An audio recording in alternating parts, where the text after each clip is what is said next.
Hello, everyone. Welcome back to the Patches In podcast. Thank you for joining us. Sorry, I've got a couple of idiots making stupid faces at me. Apologies in advance if the audio quality doesn't seem like it, usually is. Hugh's just sounds that bad. Unfortunately, having to record over Discord. We're being good boys and we're, staying away from smelly people like Hugh and Dom. How dare you, sir? Which are my lovely co-hosts, my lovely friends that are with me. Do you want to say hi, guys? Hi, guys. Okay, not literally hi, guys. Hey, everyone. How you doing? Hope you're staying safe. Hugh, is that a Patches In official mug that you have? Wow. That's weird. I just kind of pulled that out of the cupboard. I don't know where that came from. That's cool, isn't it? That's really cool. That, wow, where could you get that, Hugh? Santa got me it. Santa brought him that. Oh, no, it's gone. Oh, there it's here. Okay, now that question makes a wee bit more sense. See when that question did come up, I went and got this cup because I thought it'd be very funny to be drinking it and you noticed it. Don't worry, Dom. I obviously I haven't seen you recently over the festive period, but I do have one sitting for you as well. So we've all got matching patches in. Oh, look at that! From our Streamlabs shop. Yeah. So Dom, obviously that is the hot topic. We've just passed Christmas. Tell me, how was your festive season? What were you up to? So I was working all the way up to Christmas Eve, which was pretty rough, and then I went through to Angie's folks for a few days. It was good to just get away. They live through to Oban, and it was nice, like seeing the dogs. Paige got to see her pals again. I was like, we call them Charlie's Angels. So all around about, she got to swim for a wee bit. It was nice just to have I would say quite a easy family Christmas, and yeah, it was really nice. I know, man. See, we come from big families, and our families that are just wild, and they could just be like arguments and people just like bringing up like stupid subjects just to wind people up, and they just don't get on with each other. And it was nice to be in a house that was like, oh, this is all right. this is fine. But yeah, it was good. It was good to just get away for a bit. But then I was working after Boxing Day, and it was like just back into the mode, and that's me all the way up until New Year's. But yeah, it was nice. It was good. Got some good gifts. I got a new gaming mouse because I think you boys have seen what my gaming mouse is like. It's about 50-year-old. It's the weakest part of your setup. Aye. So Angie got me that for Christmas, which was very lovely of her. That is a nice, thoughtful gift. Yeah. Yeah. I also have you a present, Don. I haven't seen you yet. Oh, is it? Don't give me the fingers right now. No. Like, so this is like the pre-warning. Me and Hamish have got you something, so we will be expecting something back. He knows what I got him, so now he knows what you're roughly to get. I will say though, Hugh did well. He picked a very nice gift for me, a very thoughtful one. So okay, not to get your expectations too high of what he's got you, but it might be shite. But I actually asked Angie. I was like, "What do you think of this?" Always a safe bet, innit? Ask the people who know how to get gifts. Yeah, that does help. But yeah, it was pretty good. I got to see the family for a wee bit as well. As you know, like my wee nephew's not been doing too great. But he seems to be a wee bit more on the mend. And it was trying to control Anthony, who's like my oldest nephew, and his excitement for Christmas because he ended up getting a Switch. So he's been up to the flat a few times, and he just immediately goes for my Switch. I went to get a Switch for Christmas, so my brother relented and got him one. He opened it. The first gift that he opened up was that, and then he hunted for all the games because he knew what the games looked like. Opened all the games, and my brother's like, he sat for about 12 hours just sitting playing it on Christmas Day. Didn't open any other presents. I missed that sort of like excitement. I think the last time I had that excitement was Game Boy Color. Pokemon. I've got like a different kind of excitement now. I just look for the bottle-shaped present and I make sure to open that one first. And I'm like, right, see you all next year, fuckers. Have you seen that? I was planning not to drink for a while, and then like, mate, I've got a fridge full of booze. Oh, Hugh, no. Ever get buying bottles of sake? Jesus. I got a good time for a beer, mate. I got a good couple of Jack Daniels bottles, and I got a special single malt version of it as well. It was like, I was like, holy shit, like very nice, yeah, very smooth. So I was like, that was very nice from like Angie's family. Did you get any gaming related presents? Apart from the gaming mouse, I did get a board game, which was great. It was like Neanderthal poetry, where it was basically like charades, but you had to only speak in one syllable. Oh, that's your level of stuff, eh? Right, exactly. But see, if you speak, if you speak more than like one syllable, you got this big inflatable hammer that says "no" on it, and you get hit the person over the head with it. That's awesome. So I'm like, that was a great game. That was from Angie's brother, but that was like, I don't think I got any of them. I got juggling balls. But I can juggle, so I was like, oh, hey. Juggling these. There we are. Oh. So that was pointed. Yeah, what I pointed to the fucking part of it. But yeah, it was like, I think this was the busiest season of Christmas, I think, in a while, because obviously with all the restrictions last year and all these new ones, people were just wanting to fucking get everything out of their system. Yeah. Because it was pretty busy when I was working for the full time, and Hamish, you know yourself as well, like how just relentless it was. When you said that it was a bit rough working all the way up to Christmas, I was going to say it's always rough in my work because, you know, loyal listeners of the podcast will know that I work in a pet shop, but wasn't sure if it was going to go over people's heads. Or... Yeah. I laugh over how you were saying it. I was like, don't laugh. But yeah, it was a great Christmas, and here's to a good New Year. Yeah, and what about yourself, Hugh? I obviously know a wee bit of your Christmas, but tell me the whole thing. As you know, I haven't done one shred of work in about 6 years, so I don't work retail. I don't work in a seasonal business at all. Just clipping that one wee bit to send to your boss. Hold on 1 second. Mate, they haven't worked either. And clip again. I'm not going to go into what I do, but like, we don't have seasonal rushes, so I don't get I don't feel any of your pain. I'm also off now, and I don't know when I'm going back because of the working from home thing.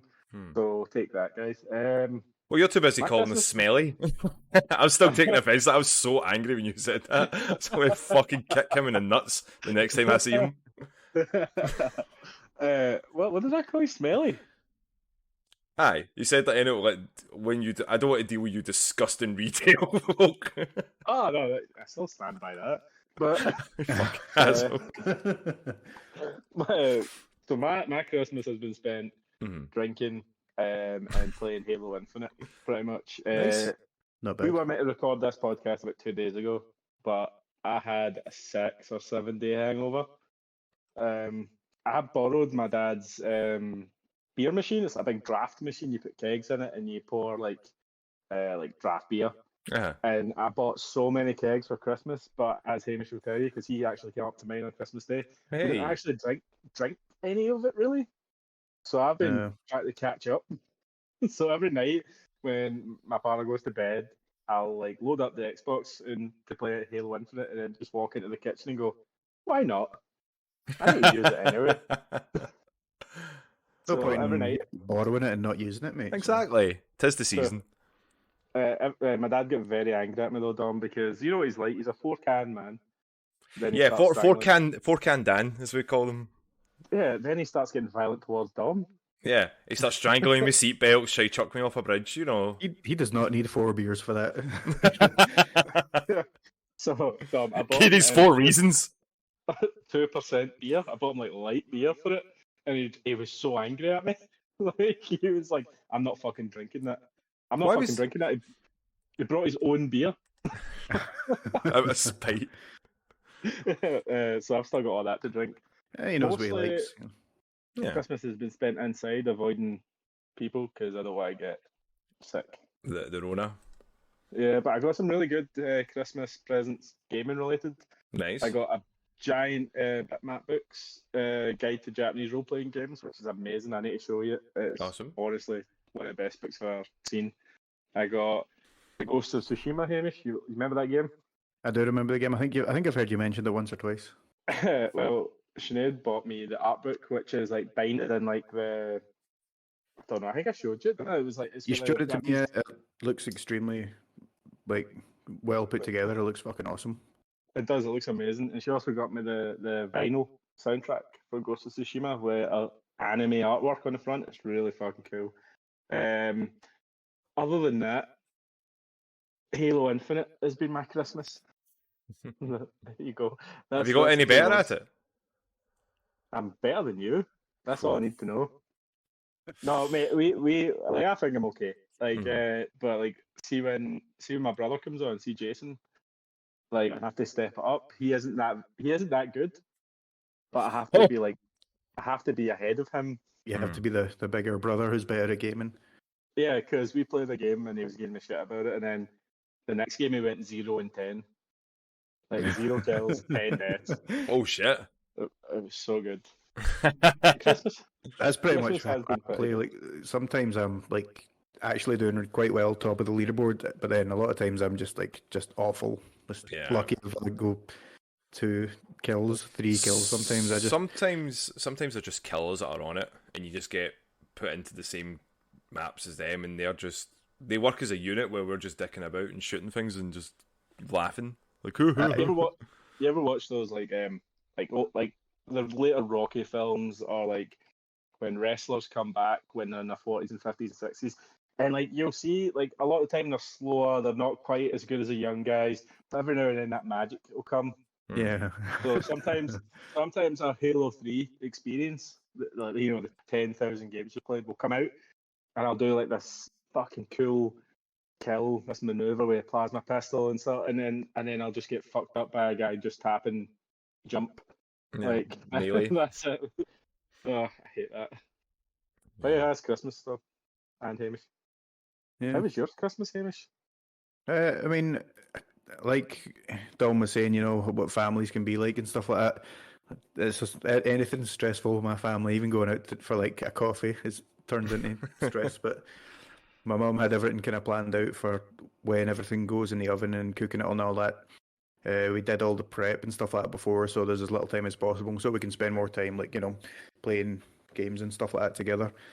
But then, 10 minutes before the fucking chicken's about to go in, because we have chicken instead of turkey, my dad's like, right, okay, I think I'm going to do this first, and then I'm going to do this, and we're like, no, it's all planned, just sit down, but he just has to take over everything, so that became a big fucking, like, headache.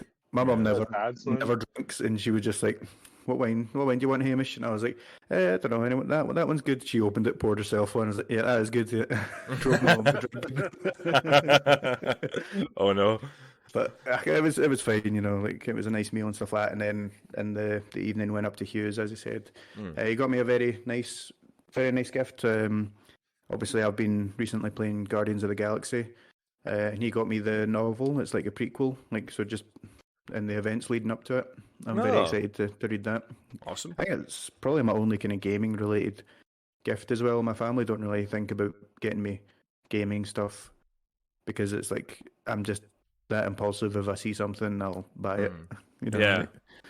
So there's no point in buying it if I've probably already got it. Yeah, I understand that. And especially like what we do, podcasting and streaming and stuff. It's like, they'll have that shit. Yeah, but I got some nice stuff. I how to use his mobile. Sorry. So he's not going to be able to know what I want. Aye, yeah, it's a bit past them now, isn't it? The old fogies. But yeah, just a kind of, it was a nice few days off, and then, like yourself, Dom, back to it, retail. Yeah. But now I've got a few days off just for New Year's, which... Sure, fucking put that smile away right now. Everyone's moaning at me, and it's literally it's not my fault. It is your fault when you fucking slightly like, I don't know what you do, you like shit. So I don't start the fire as you're setting fire to the fireplace. I'm not doing it. You've literally got fire in your background on Discord, mate. You're a wee fire starter. You just don't know how bored I get. Oh yeah, we do. We see it happen while we're recording the podcast that you just started looking over to the side. You're on your phone. Look at you deny it. Honestly, I'm looking. I've got a game com in front of me in the box, and I'm thinking, how can I get that out of the box without them knowing that I'm going to do it? I mean, you can just train your feet like a chimp, just like basically another set of hands. I mean, the easiest thing you could do is just turn off the webcam for like a second, and we would not really care because we'd still hear you. Games calm. Oh, that's very cool. Right, so as we're talking about Christmas stuff, I'm gonna pepper in some questions because we did get some questions, and so Mabel's food Instagram. So Mabel has asked us if you can pick one Christmas food to eat each Christmas, what would it be? So like your favorite kind of Christmas food. Oh, it's a good one. Yeah, like mine's is always like the turkey and stuffing together with a bit of gravy. I think that's just shite, mate. Stuffing's horrible. I think stuffing's amazing. I actually had Dom. You'll probably appreciate this because Hamish is a reprobate, but it's stuffing, right? And like a big like flat log type thing. Yeah. With just chipolatas all along it. Oh. Like I got that like the day before Christmas and cooked up like Christmas Eve dinner, and Sinead's like, "You can't just have that for dinner." I'm like, "Yes, I can. It's Christmas." Watch me. So just a slab of stuffing with sausage wrapped in bacon on the top. Oh, that sounds good. Oh. So stuffing, is that what you like? Really? Is that turkey food? The turkey stuffing is fantastic. If like again, I would say that's number one, and then pigs and blanket number two. Then good mashed potatoes as well. There we go. Oh yeah, mashed potatoes with the gravy. And, I'm not a big fan of turkey though. Man. I see. I'm a roast potatoes guy, man. Roast potatoes. No, you get both, mate. Roast one's nicely crisp, and then even like you can. It's so different that you can take a wee bit of that and a wee bit of mash and a wee bit of gravy, and it's just so good, man. You're in potato heaven. You remember those few years where Marks and Spencer's tricked everyone into thinking that parsnips were nice? They can be made okay. Well, honey parsnips are alright. Like if you get it that way. Lather them in honey, aye. Anything lathered in honey is nice. Yeah, true. Yeah. This podcast especially lathered in honey. I was at a friend's last night and we were playing a game, like a Disney game, and the Winnie the Pooh card came out, and someone went, "Oh, that reminds me of you." And I was like, "Well, I do like honey, and I do get confused a lot." And you do get stuck in places where you shouldn't be going. And there's quite a few times that I've walked in and you're only wearing a t-shirt. And you go, "Oh, bother." I think I would have to say maybe one would be the pigs and blankets, because I mean you can still like, fair enough, you don't have turkey all the time, but it's a bit more common. Pigs and blankets, that's only really at Christmas that you see them surfacing. It's like they hibernate, you know. Yeah, snacks you get around Christmas, like use just boxes of Heroes and Quality Street. I mean that kind of stuff, but see, to be honest, like, and it's like especially with like a big meal as well, for a starter, we'll always have like a prawn cocktail, which is always lovely. And it like, so see, like sweet things I don't usually bother with. Like I don't like Christmas pudding. Trifle's okay, but it's a bit boring. You can have it any time. You know. What about Yule logs, mate? Everyone was going nuts for the Yule logs this year. I seen like chocolate Yule logs. I'm not a big sweet guy unless unless you were what there, Hamish? No, unless I'm really in the mood for it. But it's rare that I'm in the mood for like a sweet thing. So nah, snacks not so much. Why Hugh? What did you have in mind when you were asking? Mate, I've got a house full of Reese's peanut butter cups. Hell yeah! Peanut butter Christmas trees and shit like that, and like I'm trying to like taper off like my Christmas excesses, and it's so hard when you go in the kitchen and there's just like a pile of like sweets. So I've had to hide stuff. I feel like chocolate oranges and Toblerones and stuff like that, and I'm like putting it in cupboards and hoping to find it a bit March. Nah, I go the other way. I'm like, right, I've got 5 days until the end of the year. I need to eat all of these chocolates that someone's got me, and then I can start fresh at the new year. Like, yeah, that's also your alcohol policy. Yeah, pretty much. Yeah, buy a bottle, drink a bottle. That's the way to go. Yeah. Advent calendar chocolate. I do like that. That's usually better than other types of chocolate. So Yeah. Trash chocolate, Hamish. it's not. It's nice. Oh, well, you can get decent ones. I got like a Lindor one this year, and nice. I had like little bars and wee balls, and at the end of it, you got a big Santa one. I was like, that's fucking quality. That's nice. I had a Toblerone one this year. You just got Toblerone minis, but like usually if you get like a mad pound, advent calendar, it's got like really bad chocolate. It's like, Yeah, it's chocolate, man. That tastes way better than all the like Cadbury's and really all that shit. That shit doesn't even melt. Yeah, it feels like American candy. Like Yeah. Good, man. It's good, and it's the kind of thing. Like it feels like. I mean, you probably can get it year round, but you only ever get it at Christmas, so it makes it even more Christmassy. But yeah, I got that. Yeah, and I got that one from Angie because I got her a Reese's one, which was like a quality one where the pieces go down like in a wee game thing, so you got it every day. It went down like a countdown. That's quite cool. That's awesome. But that's easier than having to find a number. Yeah, basically. We do have another wee Christmas question. What Christmas movie makes it Christmas for you?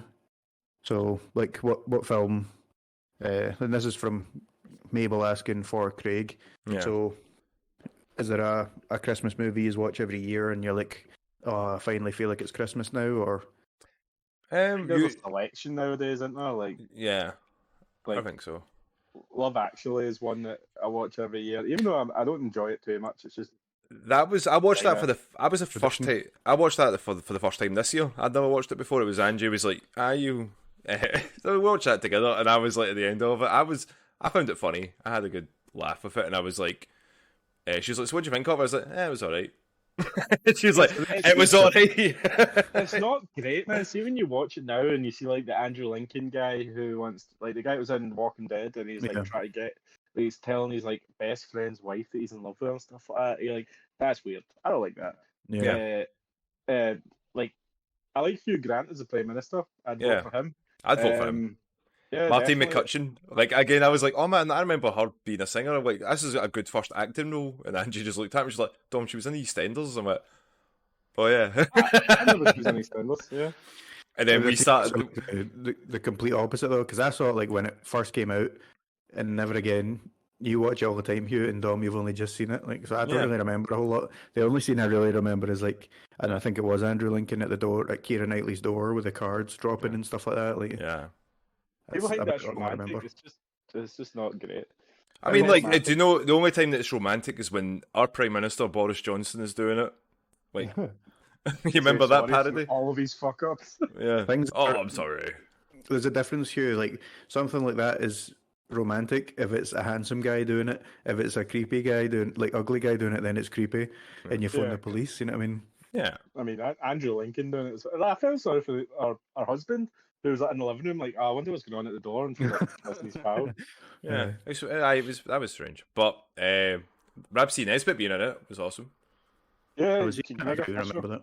Yeah, he's the producer, the manager guy, wasn't he? Manager, producer, yeah. Bill Knightley's character. He was fucking great. Like there's some parts in it. It was a bit more raunchier than I thought it was going to be as well. Like the Alan Rickman stuff as well. Yeah, that or the Laura Linney.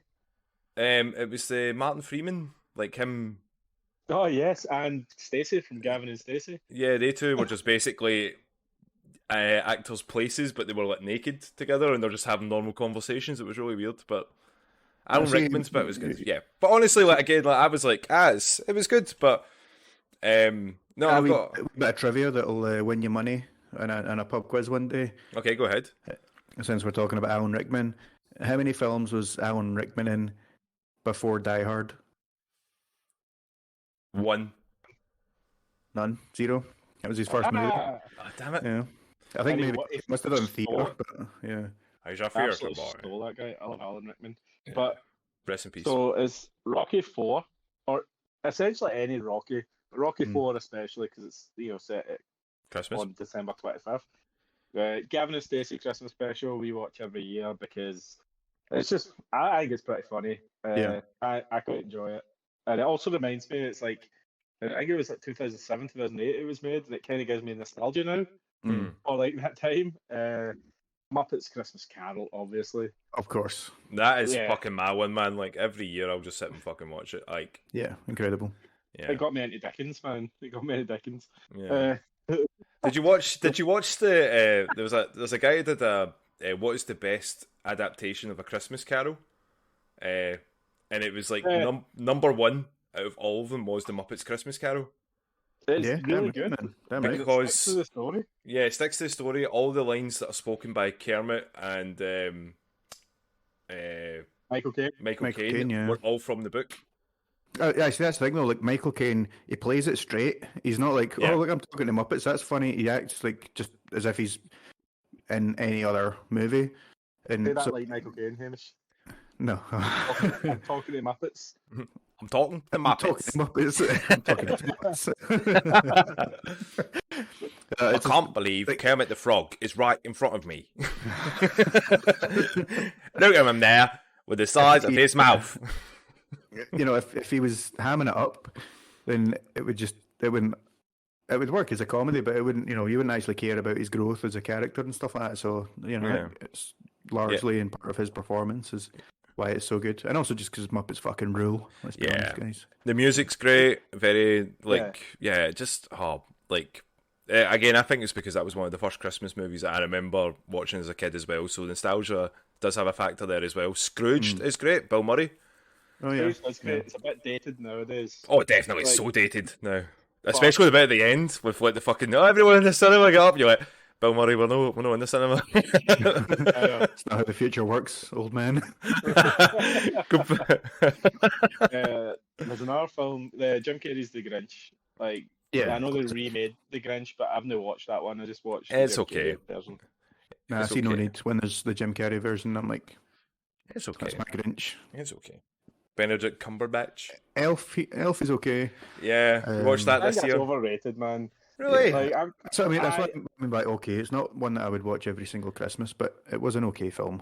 I think it's been over. I think it was over memed, if you know what I mean. Like, it was pushed. Yeah, everyone was like, "Oh, you need to watch this. You need to watch this." And, it's okay. Trading Places is a good Christmas movie if you've not seen that. Dan Aykroyd and Eddie Murphy. Yeah, I've not seen it in a long time, but it was good. Yeah, because that goes. That is a good one if you've not watched it yet, because it goes into New Year as well. So if this is done by edited before then, guys, Trading Places, watch that. What the fuck is that supposed to mean, though? It will be. Oh, that's right. It's not Hugh that's doing it. That's right. I thought. We'll be fine. Last time I did it, it was fine. I think. Oh, actually, it wasn't because the voices were fucked up. That wasn't my fault.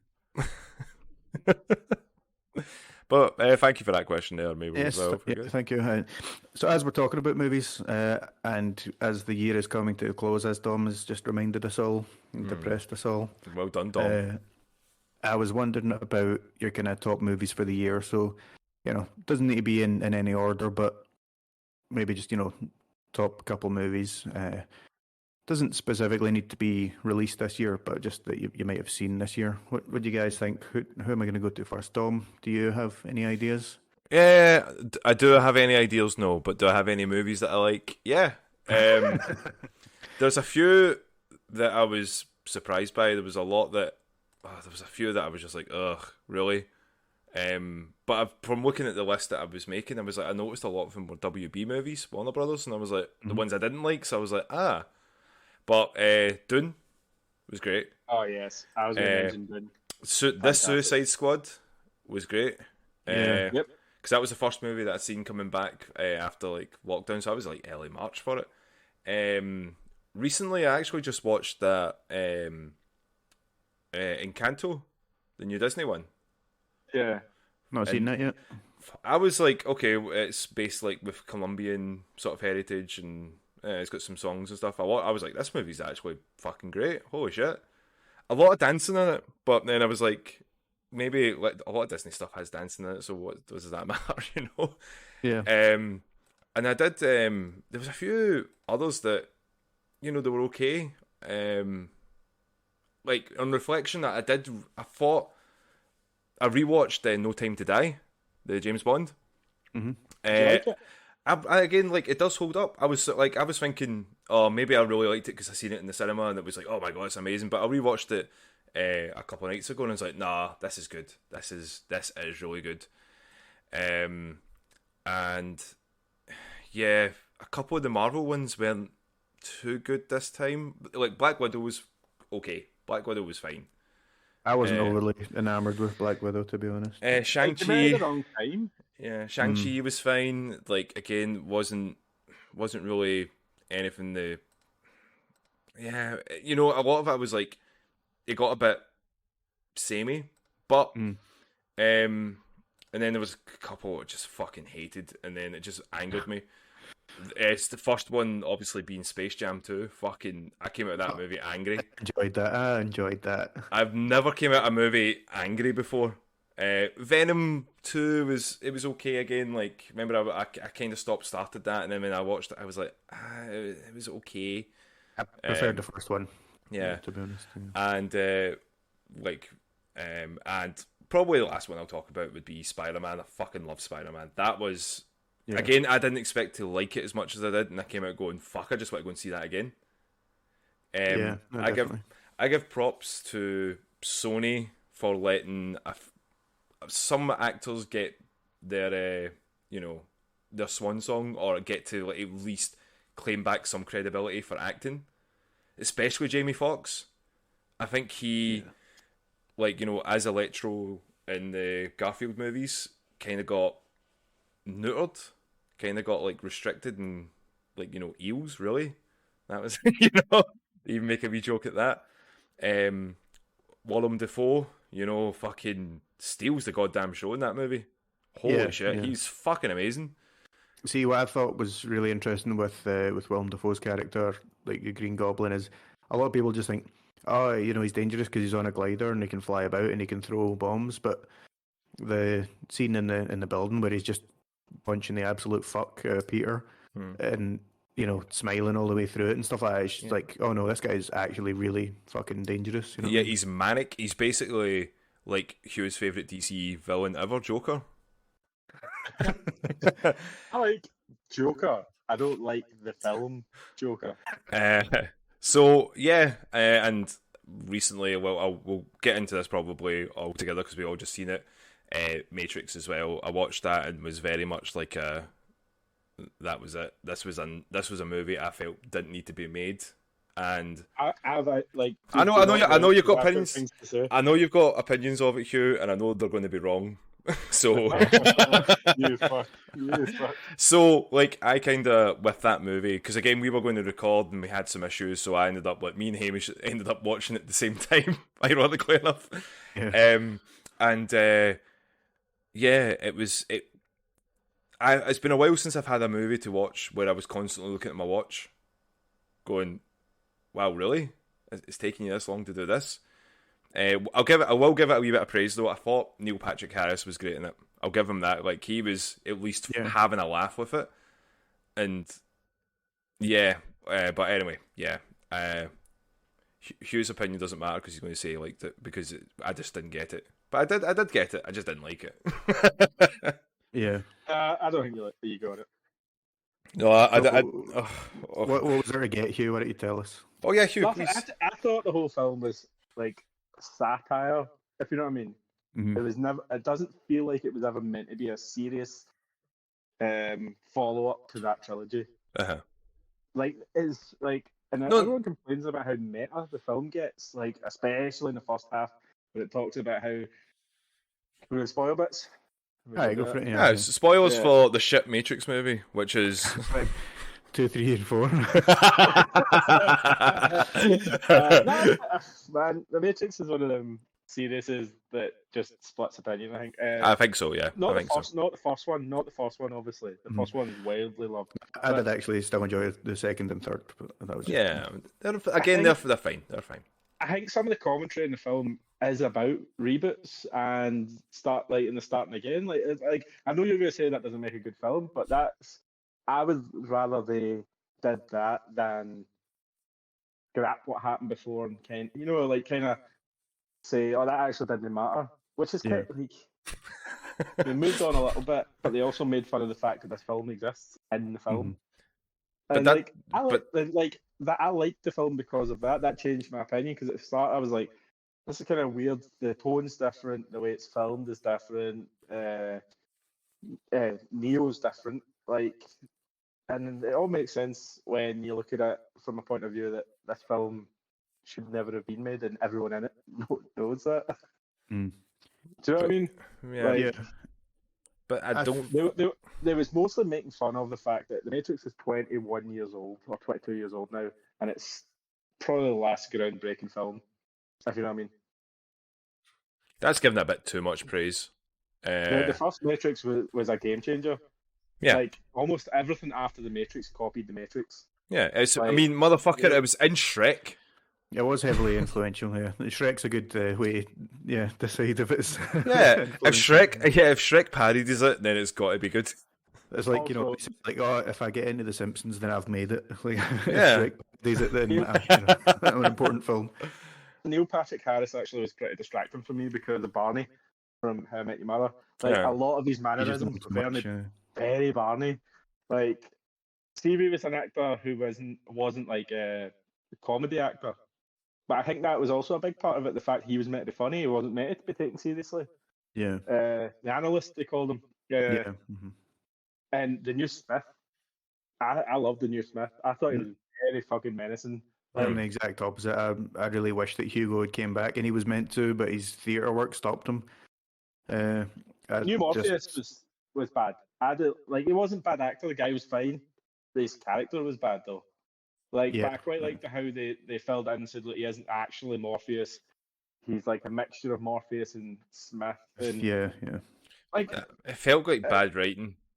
If I'm going to be, it feels like it's just because it's obvious doesn't mean it gets a free pass.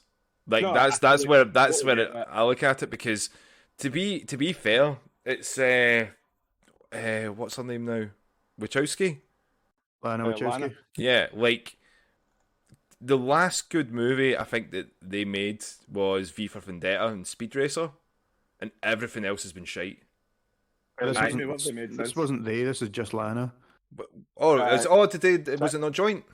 No. No, Karen Oh. says he was off. Oh, so that means- She was just a producer. All There right, was so that's actually there was okay. quite a big. It was polar opposite reasons basically. The Wachowskis recently lost their mother and father within like 6 weeks of each other, oh Jesus. and this was Yeah, with the resurrections. This was Lana's kind of cathartic way of like, bringing the mum and dad back, whereas the other one was like, nah, this should be about moving on and not redoing things that I've done in the past, kind of thing. So that's why it was just Lana that was working on this one. All right, okay. But yeah, I didn't like the film because it was a good Matrix sequel. I liked the film because it was entertaining and also was more self-referential than it was than it was trying to ape its first one. Yeah. Do you know what I mean? It wasn't trying to retread the first Matrix again. but it Yeah. completely fucking did, because every 2 seconds it just showed you the old trilogy. That was one thing that I didn't like. It was holding hands a bit too much, and I get that was kind of the point of it. But I think if it was to nauseum overboard. I think it was maybe too nauseum to drill it home, and that's maybe why I was like, are they really insulting our intelligence this way? If they are so happy to take WB's money to make this movie, like, it would not be better to go, yeah, we're not going back to this franchise because of the integrity. Sure, the second and third movie were like critically panned, but they had people that did enjoy the movies and enjoyed like what they tried to bring to it. And sure, some of the fans can be obnoxious in that, and they'll use red pill and blue pill to, Yeah, that I don't kind think of they're shit. happy that the far right is taking red pill, Yeah. which is a meme that Yeah. to trans women. Yeah, so Like, it's started off, yeah.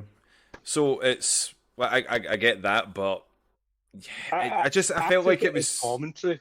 It felt like commentary on Hollywood, on the fact that they constantly go back to the same well. And I felt like, how Smith was talking to Neo, this could all be just me making it up, and it's the way I decided to enjoy the film was them just going, fuck it. Right, okay, we're going to make this film that everyone thinks is a big sci-fi epic, and it's just a simple love story. Yeah. And we're going to tell you we're only making it because they want us to. It's not because we want to, it's because they want us to. Yeah. Like, The thing is, these days, I hate how much they reveal in trailers and stuff like that, and they show you way too much. But I feel like this is probably one of the very few films that could have benefited from showing a wee bit more, because I think that most of the hate that comes from this is people expecting like a fourth installment, right on from the trilogy in the same kind of same feel and same vibe, but it's not that. I mean, it's like you say, Hugh, it's a satire of it, so the people feel kind of like that's not what I was expecting. So, Yeah. maybe if people had been shown, like, by the way, don't take this seriously if you're going to go and see it, there might have been less of a backlash about it. Yeah, but because like, oh, sorry, Dom, you continue. I'll go after you. Yeah, it was weird, just like the constant, insult to any of the fans from the previous movies, and as Hamish said there, that kind of makes sense. Like maybe that was the reason why, because usually you have your subtle symbolisms, but when they have like the coffee shop, like it's like, oh, this is because they're always constantly awake. They're trying to get out. And the Game Award being there, and Keanu Reeves being a gamer, and he's programmed the Matrix within the Matrix, and I'm like, this is it was fucking 100% stupid. a political film as well. Like, I don't like getting the politics of it, but like, yeah, the Matrix, like everything's political anyway, right? Before we get into that argument, but like, no, it's not. I think a lot, like we said before, a lot of it because of the language of the Matrix was always co-opted by people that they don't agree with. Yeah. So they were generally going, use a fucking idiots or whatever. Yeah. Whatever the decision they made was, but what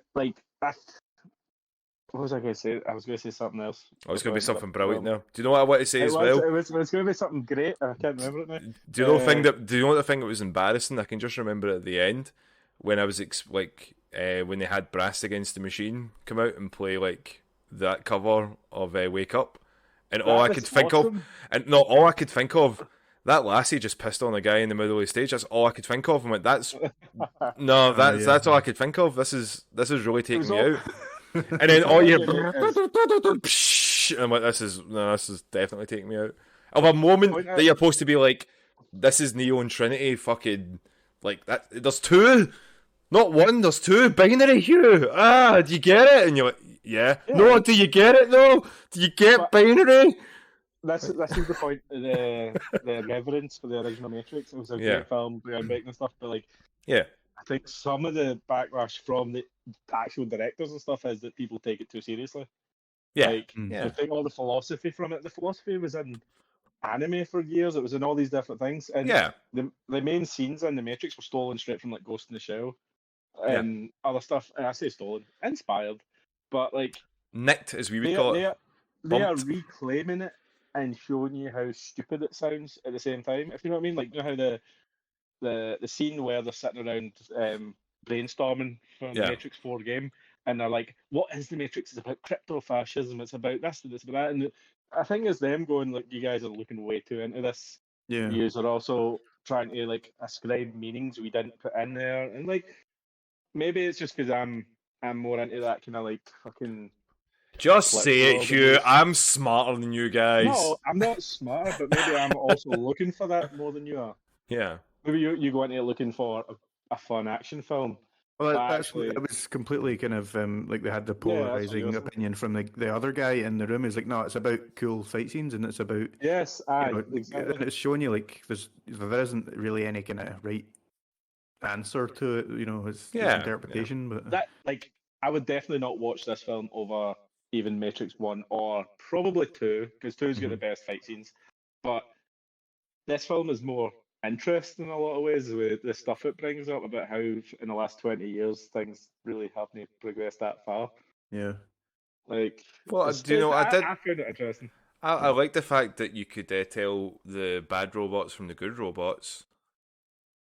One was blue and one was red, and I was like, blue pill, red pill. Fucking binary. Fucking binary, ones and zeros. I'm like, what about the fucking, what's he called again? Not them. Oh, what's the French guy called again? The begins with M. Oh, I know the guy you mean, yeah. And then he was one of the wee. Oh fuck, it's bothering me. The Mangavigan? The It's Mandalorian? not he was hilarious. I think Yeah. people love that character. Merovingian. Hmm. People love that character in the trilogy because he was quite aloof and stuff, and he turns up as a fucking tramp. Yeah. Like, I thought that stuff was pretty fun. I like the kind of new cast as well. I don't know any of the actors' names because I didn't write any of it down, but I thought they were all very good. Well, Jessica Henwick, the captain, she was. I don't know if you ever watched Iron Fist. No, I Yeah, don't. yeah. She was in Iron Fist. It was probably her biggest part that I know her from anyway. But no, I Do you mean know- overall, like it was decent. Like, Do you know what got me? How old? Not like it's not even an insult. It's how much time has passed on Keanu Reeves and Carrie Ann Moss. Like, yeah. So you see in Keanu Reeves with a shaved face because you pretty much always see him with a beard now, and you can see like he's getting a wee bit thinner in the cheeks and that. He's like, yeah, he's getting old. So it's a shame, but not that he doesn't look good for his age or anything like that. But no, both look great, but like, yeah. you're just seeing that difference now that like they're that wee bit older, and you're like, fuck. You know who and the Chad, I think his name was, the guy that Tiffany, Carrie Ann Moss's like in Matrix character was married to. Do you know who that is? No. I know Well, that. he made the John Wick movies. What's his name?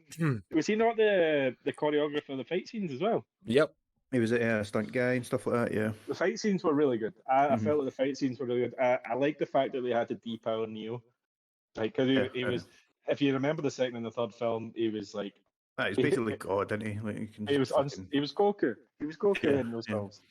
It was funny at the end, or near the end, when they're all kind of swarming. And he's like, "Any chance you can still fly?" And he like looks like he starts doing it. It's like, that's not happening. Just in the Keanu Reeves delivery. Yeah. Again, yes. it was a good. I generally liked the film, but it's not to say it is a good Matrix sequel. Yeah, don't go into it like thinking, oh, this is going to be Matrix 4. It's going to be a continuation of exactly what we've seen, that kind of thing. But enjoyable, I thought. Yeah. Yeah. But in 2021 as a whole, Hugh, what other films? What was kind of top highlights for you? I'm going to run through them pretty quick, right? I watched The Witcher, Nightmare of the Wolf, the anime film about Vesemir. Yep. Fucking loved it. Great film. It's on Netflix. I watched it after season 2, which we'll talk about. Dune was probably my film of the year. It was fantastic. I really want to watch it again. Probably with you guys at some point. Free Guy, I went to cinema to see. Did not like. Thought it was dumb. Many Saints of Newark, which was a Sopranos prequel film. Thought it was pretty good. Didn't live up to the show. The Little Things, which was a film with Denzel Washington, Rami Malek, and Jared Leto. Terrible payoff. Don't watch that film. I've not even heard of it. Like, I genuinely think it came out on streaming service. It started. 2/3 of that film are really good. See, with names of that, like Denzel, fucking love Denzel, you know what I mean? Then, Jared and Rami are pretty big names as well, but I honestly don't think I've heard of it. I think it was on Amazon. I obviously got it by other means, but it was all right until the end, which kind of ruined it for me. I watched The Eternals in the cinema. I actually kind of enjoyed it, mostly because I know The Eternals lore.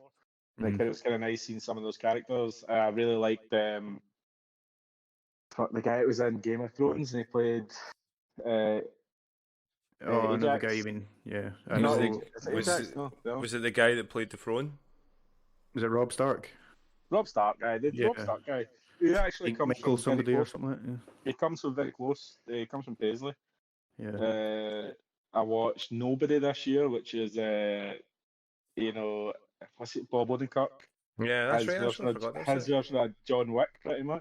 Richard Madden, sorry, it was Richard Madden. Richard Madden was good in Eternals. Yeah. Actually, Eternals was a pretty good film. It wasn't great. It tried some new stuff. I thought it worked, but that's because I read a lot of Eternals before I went to see it. I've still not seen it, and I heard it kind of bombed. But then I've also heard from people that actually kind of know and trust about movies that they enjoyed it. So I'm quite hopeful to see it actually. I'm only going to say this. I think a lot of people didn't enjoy it because it had almost zero links to any other part of the Marvel universe. Yeah. How am I supposed to go and see what? How am I supposed to stupid. connect the dots? How am I supposed to? Yeah. Stupid. Where's Iron Man? Why is he not in it? Like, when's he gonna show up? Where's Spider-Man? Like, fuck off. Aye, exactly. So Nobody, Bob Winnicott's John Wick film. I really enjoyed that. He's just a great actor. The film was dumb fun. Black Widow was very bland. Came out. It should have came out 3, 4, 5 years ago. It would have probably worked then. It should have came out in the start of 2020 like it was planned to. It should have, because I think it would have been a lot better. And again, it's not. It's a bad movie. I just think it was like, I enjoyed it, but I don't remember much of it. They wasted Ray Winston. Oh yeah, like, you don't get Ray Winston as a villain in game fucking 5 minutes. Like, you give him time to ham that shit up. Yeah, you give him 10 minutes. That's it. I felt like the film was only setting up Florence Pugh's character. That was it. That was the whole pretty much, that like she's the new widow now. You know what I mean? So it's, pretty much, I think it was that. And then obviously, if you've seen Hawkeye as well, then it's also going in that direction. But the new James Bond, No Time to Die. Dom mentioned that earlier. I thought it was great. I thought it was a brilliant, kind of different look at Bond, which is what this Daniel Craig series has been all about, I think. Did you think that Godzilla vs. Kong came out this year? I never saw it, I don't know. Yeah, it did come out. I remember it because it was like just when it was like January, February, wasn't it? It was like when we were still unfortunately in lockdown. It definitely came out, and then it was one of the movies I wanted to go and see in the cinema. But by the time I got time to go to the cinema, it was already out. Gone. I'm going to assume you asking that question that it's not out this year. Yeah, no, it was in the list of 2021 films, and I was like, that's fucking weird because that feels like 2 years ago nearly. Yeah, but that was good. Godzilla vs. Kong was a really good film. Like, I enjoyed it. It was all pretty much CGI, but I'll never ever forget Godzilla's shit-eating grin. Like, it was too good. There's still some film, like, that's not all the films I saw this year, but that's the ones that kind of I remember. There's a couple of films that I still need to see. Shang-Chi, I still need to see French Dispatch, which is the Wes Anderson film. And Spiderman, which I went to go see, but was sold fucking out. That's annoying, man. So I went to see The Matrix, and it was me, Sinead, and one other person in like 100-person cinema. I can't Really? believe. Spider-Man was out, I suppose. Yeah, I can't believe you went and seen that instead of Spider-Man. Still, I didn't see it instead of Spider-Man. I can't believe you went and did that, Hugh. Spider-Man went away. The Matrix 4 knows it's ridiculous. So do you. So do you. Spider-Man doesn't know it's ridiculous. Matrix, do you know what's perfect? The Matrix 4 is kind of making fun of everything the new Spider-Man film kind of is, if you know what I mean. Like, reusing the same kind of thing over and over again. And 20 years ago, you were saying that Willem Dafoe was the best thing in this new Spider-Man film. That was 20 years ago. His character was first in Spider-Man in a different Spider-Man series. So I'm just saying, the film's right. He's just saying, right. He's just saying. He just doesn't understand that, he had all this time to watch the movie and he didn't do it because he was too interested in seeing his boy Keanu go. I think I was like, when is Keanu going to bust out some kung fu? Yeah. I mean, the things that I've kind of listed down. Yeah, Hamish, what about you, man? They've all really been touched on. Like, if I had to kind of put it into like a kind of top 3, and I'm probably forgetting loads, but I was thinking like the Suicide Squad. I think that was brilliant. That did everything right. You know what I mean? It was just kind of nothing I can really think of that I was like, apart from the whole, like, I think I've said it before, like Harley Quinn shagging that guy didn't really do anything for the movie, but overall did everything really well. Nobody as well was brilliant. Kind of a daft, not as far as satire, but tongue in cheek almost, and it's just weird seeing Bob Odenkirk in that kind of role, but that was good. And maybe just because I've seen it recently, but No Way Home it's got to be up there with the best of the year, I would say. Yeah. I came out of that movie surprised how much I enjoyed it, because again I thought this was going to be, I was like, it's going to be nostalgia. I just want to see my boys. I just want to see Tom Holland actually do Peter Parker things and I want them to do Spider-Man things. I'm like, can you remember at all if Tom Holland in any of the Spider-Man's movies actually fought, like punched and kicked? He always seemed to be dodging. I mean, probably not to the level of this one. I honestly can't really remember. I've not seen the other ones in a while, but And I think it My maybe. opinion on this Spider-Man. See, that's what the problem is, and I think that this movie really helped Tom Holland, like really did, and it kind of gave unfortunately kind of gave a reset to him. But then after it came out saying that it's like they're going to do a new trilogy, I went, "Aye, okay, that kind of makes sense." Maybe... Not even just sorry to cut you off there, Dom. Not even just Spider-Man, but you've got Doctor Strange in this and stuff like that, and yeah, it was a wee bit. Not like a vehicle for him, but it's obviously setting up the next Doctor Strange and stuff like that.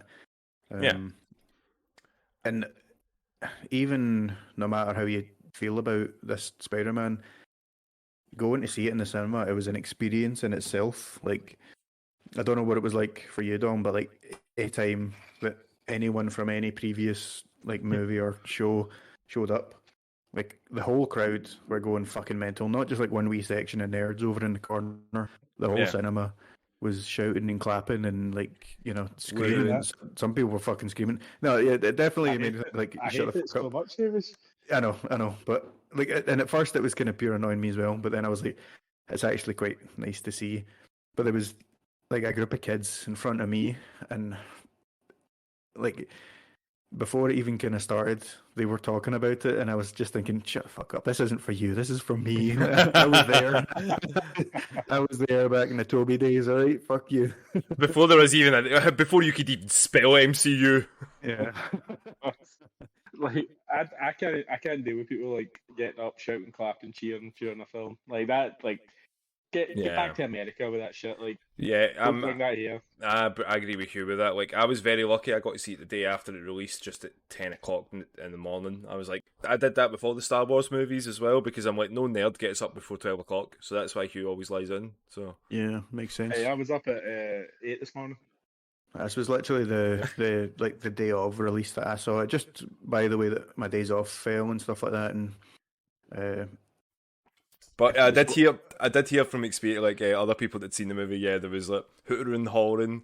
The William Dafoe Green Goblin, I'm a bit of a scientist myself, got a big pop, and that came in. I was like, it wasn't as yeah, they just played off such, but it's only one we know. But probably the biggest was Andrew Garfield's Spider-Man catching MJ. Yeah, made people just fucking flip their shit, like, go absolutely mental.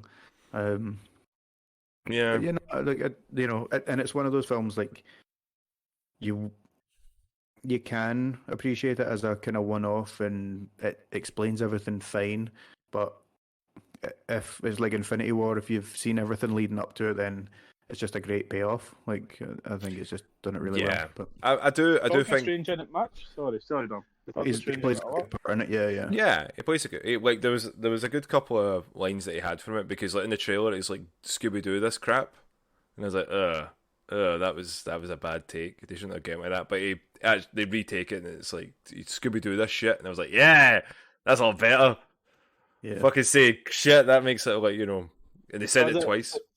Does it set up his sequel, which is the film I'm actually most excited for? Yes, there is a moment. There is a moment what they show with, like, basically shit going down and realities splitting, and you see silhouettes of people. I'm like, oh, is that? See, it happened so fast, it made me really sad. That's why I really wanted to go in just for the last half an hour, 45 minutes. Just to see the I'm like, I need to just look behind it. What's going on? Who's that appearing? Who's that Pokemon? That kind of. Yeah. Tell me the silhouettes, boys. I can't tell you. We'll let you find out yourself, mate. There's silhouettes. There's many silhouette eyes. There's also, like, I mean, if you stay till the very end after credits bit is basically just a trailer for his movie. So yeah. It does kind of directly set it up, basically, but yeah. So, what did you think about the Stinger ending, Hamish? Because, like, Okay, we'll just I'm going to say spoilers here, just so we can easily discuss it, because it didn't really leave up, and I felt like we got robbed, and it really hurt me. Because again, I was talking about when we talked about Venom, you said about the after credits bit. I was like, oh wow, that's going to be amazing. Yeah. So I don't know if you remember, Hugh, like I said at the end of Venom Let There Be Carnage, there's like, you see Venom seeing Peter Parker being revealed on screen and stuff like that by J. Jonah Jameson. So that's like him. Oh, by the way, he's in the MCU now. But you don't see Venom in it until the first stinger, the first after credit scene, and it's basically Tom Hardy sitting absolutely steaming in this wee tiki bar, and the bartender's telling him all the events of like the whole MCU and stuff like that, and he's like an alien that wants rocks and stuff like that, and all these kind of things, and then he kind of stands up, and then falls a wee bit, and then he gets taken away, but there's like a wee bit of symbiote on there, so that's like basically, okay, now there can be a Venom in the MCU.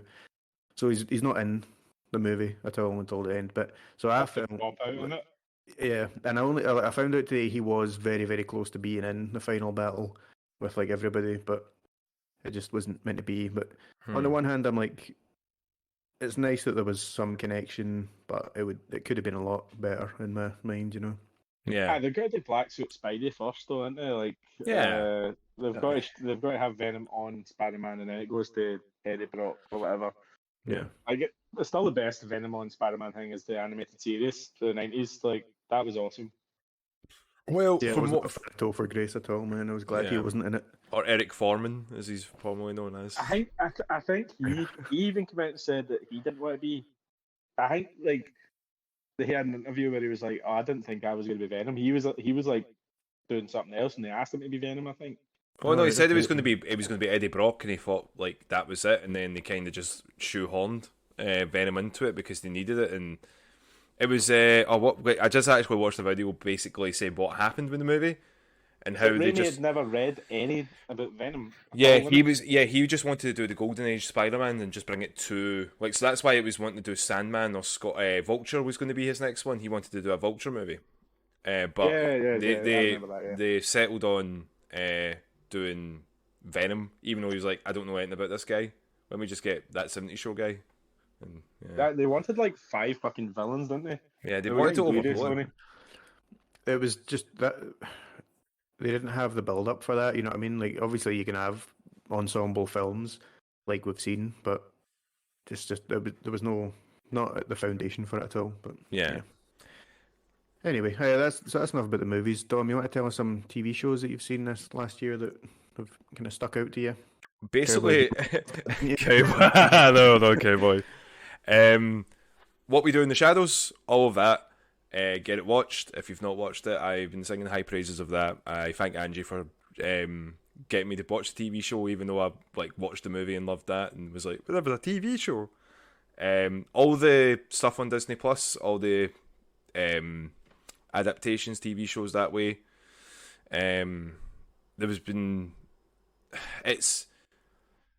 It's weird because you would try to rate what would you think the best ones were compared. You go, oh, that one was the best one, or that was the best one. I still think Loki is hard to beat. I did like Hawkeye. I know a lot of people were a wee bit down on it, and I did like some reveals that happened in that. There was a few stinkers episodes that were just like, again, you feel like this could have been a movie. Why wasn't this a movie? Other TV shows, obviously, like Rick and Morty finished up this year with that dramatic ending, but that season was very hit and miss, I think, as well. But the ending was kind of worth it. I do find that it gets harder to support TV shows that kind of get up their own ass, if you know what I mean. Yeah. And it's not a bad thing. It's just it's hard for you to be like to recommend people to watch it if they're not already, they don't know invested. If they don't know the meta, it's hard to understand what they actually mean. Yeah. Obviously, Invincible That was this year, if you guys remember that. Like, I was talking fucking big praises about that. I really enjoyed Invincible. There was the What If as well. As I said, a lot of it was Disney Plus that I really did enjoy. And I'm trying to think if there was anything else that was like majorly jumped out. A lot of it, there was a lot of stuff that I started watching and stopped watching because it was very much like, it was trash.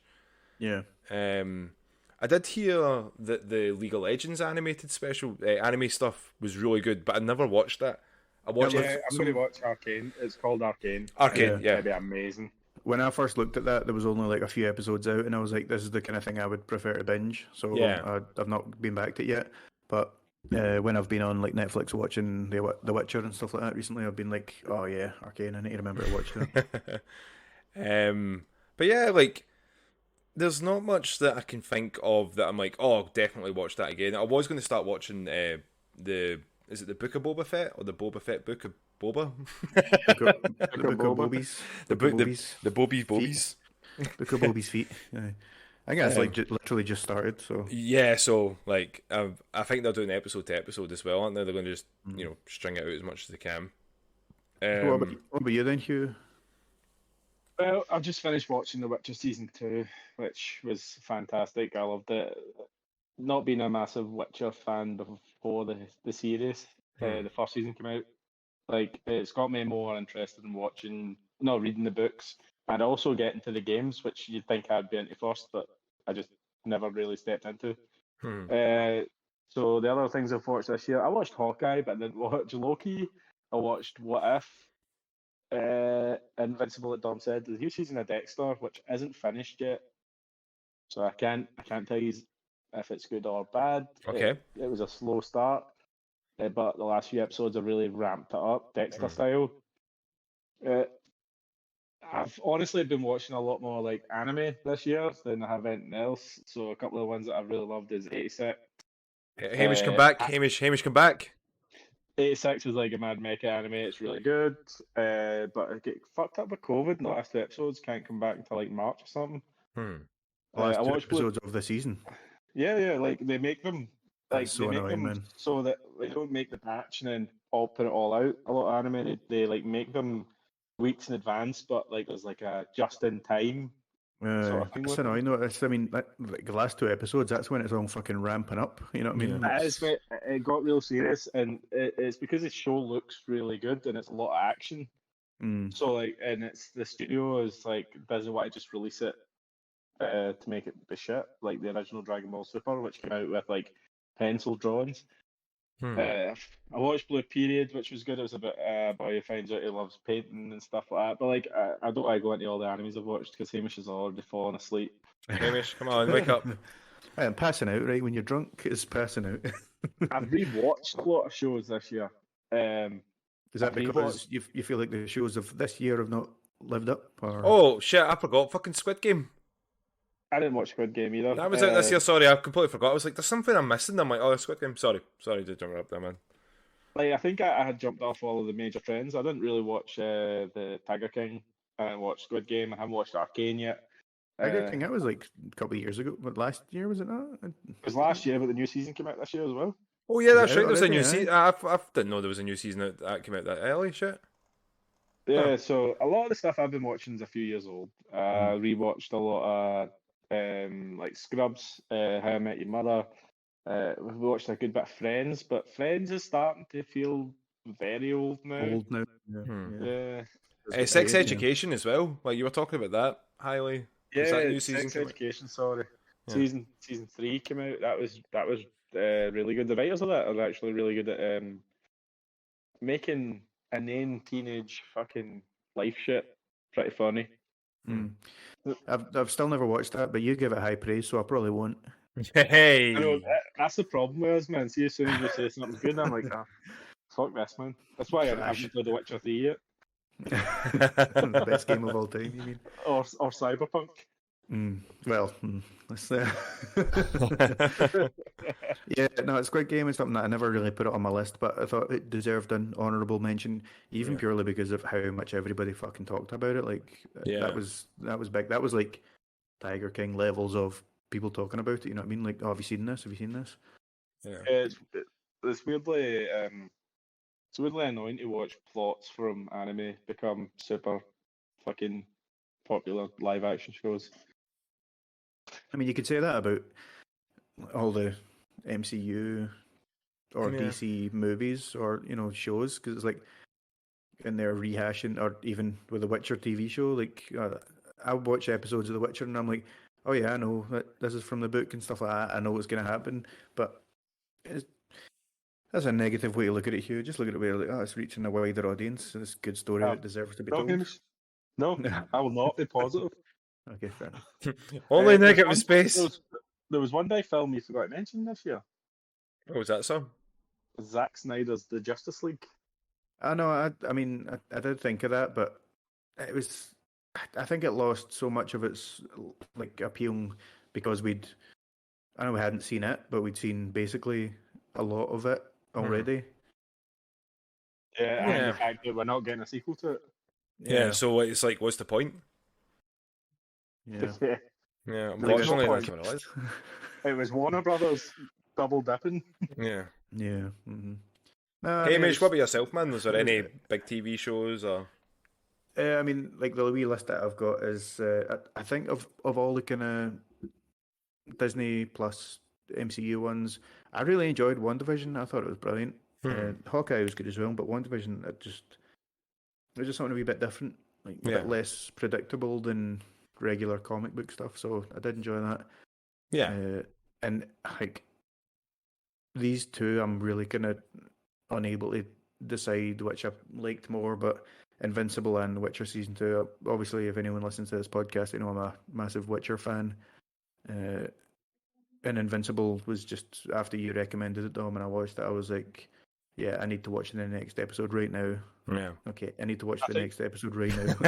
I think we were texting during The Witcher 2, like we were both watching Hamish, and we were like, how fucking cool is Henry Cavill, by the way? Like, he's such a good actor. Because Geralt isn't just a big badass, he's fucking depressed all the time as well. Yeah, I mean, anything that's well written will have a well developed character, complexities and things like that. It's not just like he's this badass that just shows up and beats everybody in that, and there's levels to that shit. He's like an onion, Yeah. There's a few things I was a bit weird about on the last episode. I don't know if I want to spoil it. Is it because you've seen Henry Cavill and you're like, why am I just not erect right now? Is that what the weird thing was? Because I've already jerked off 3 times this episode. See, him and Yennefer are like the best looking couple going, man.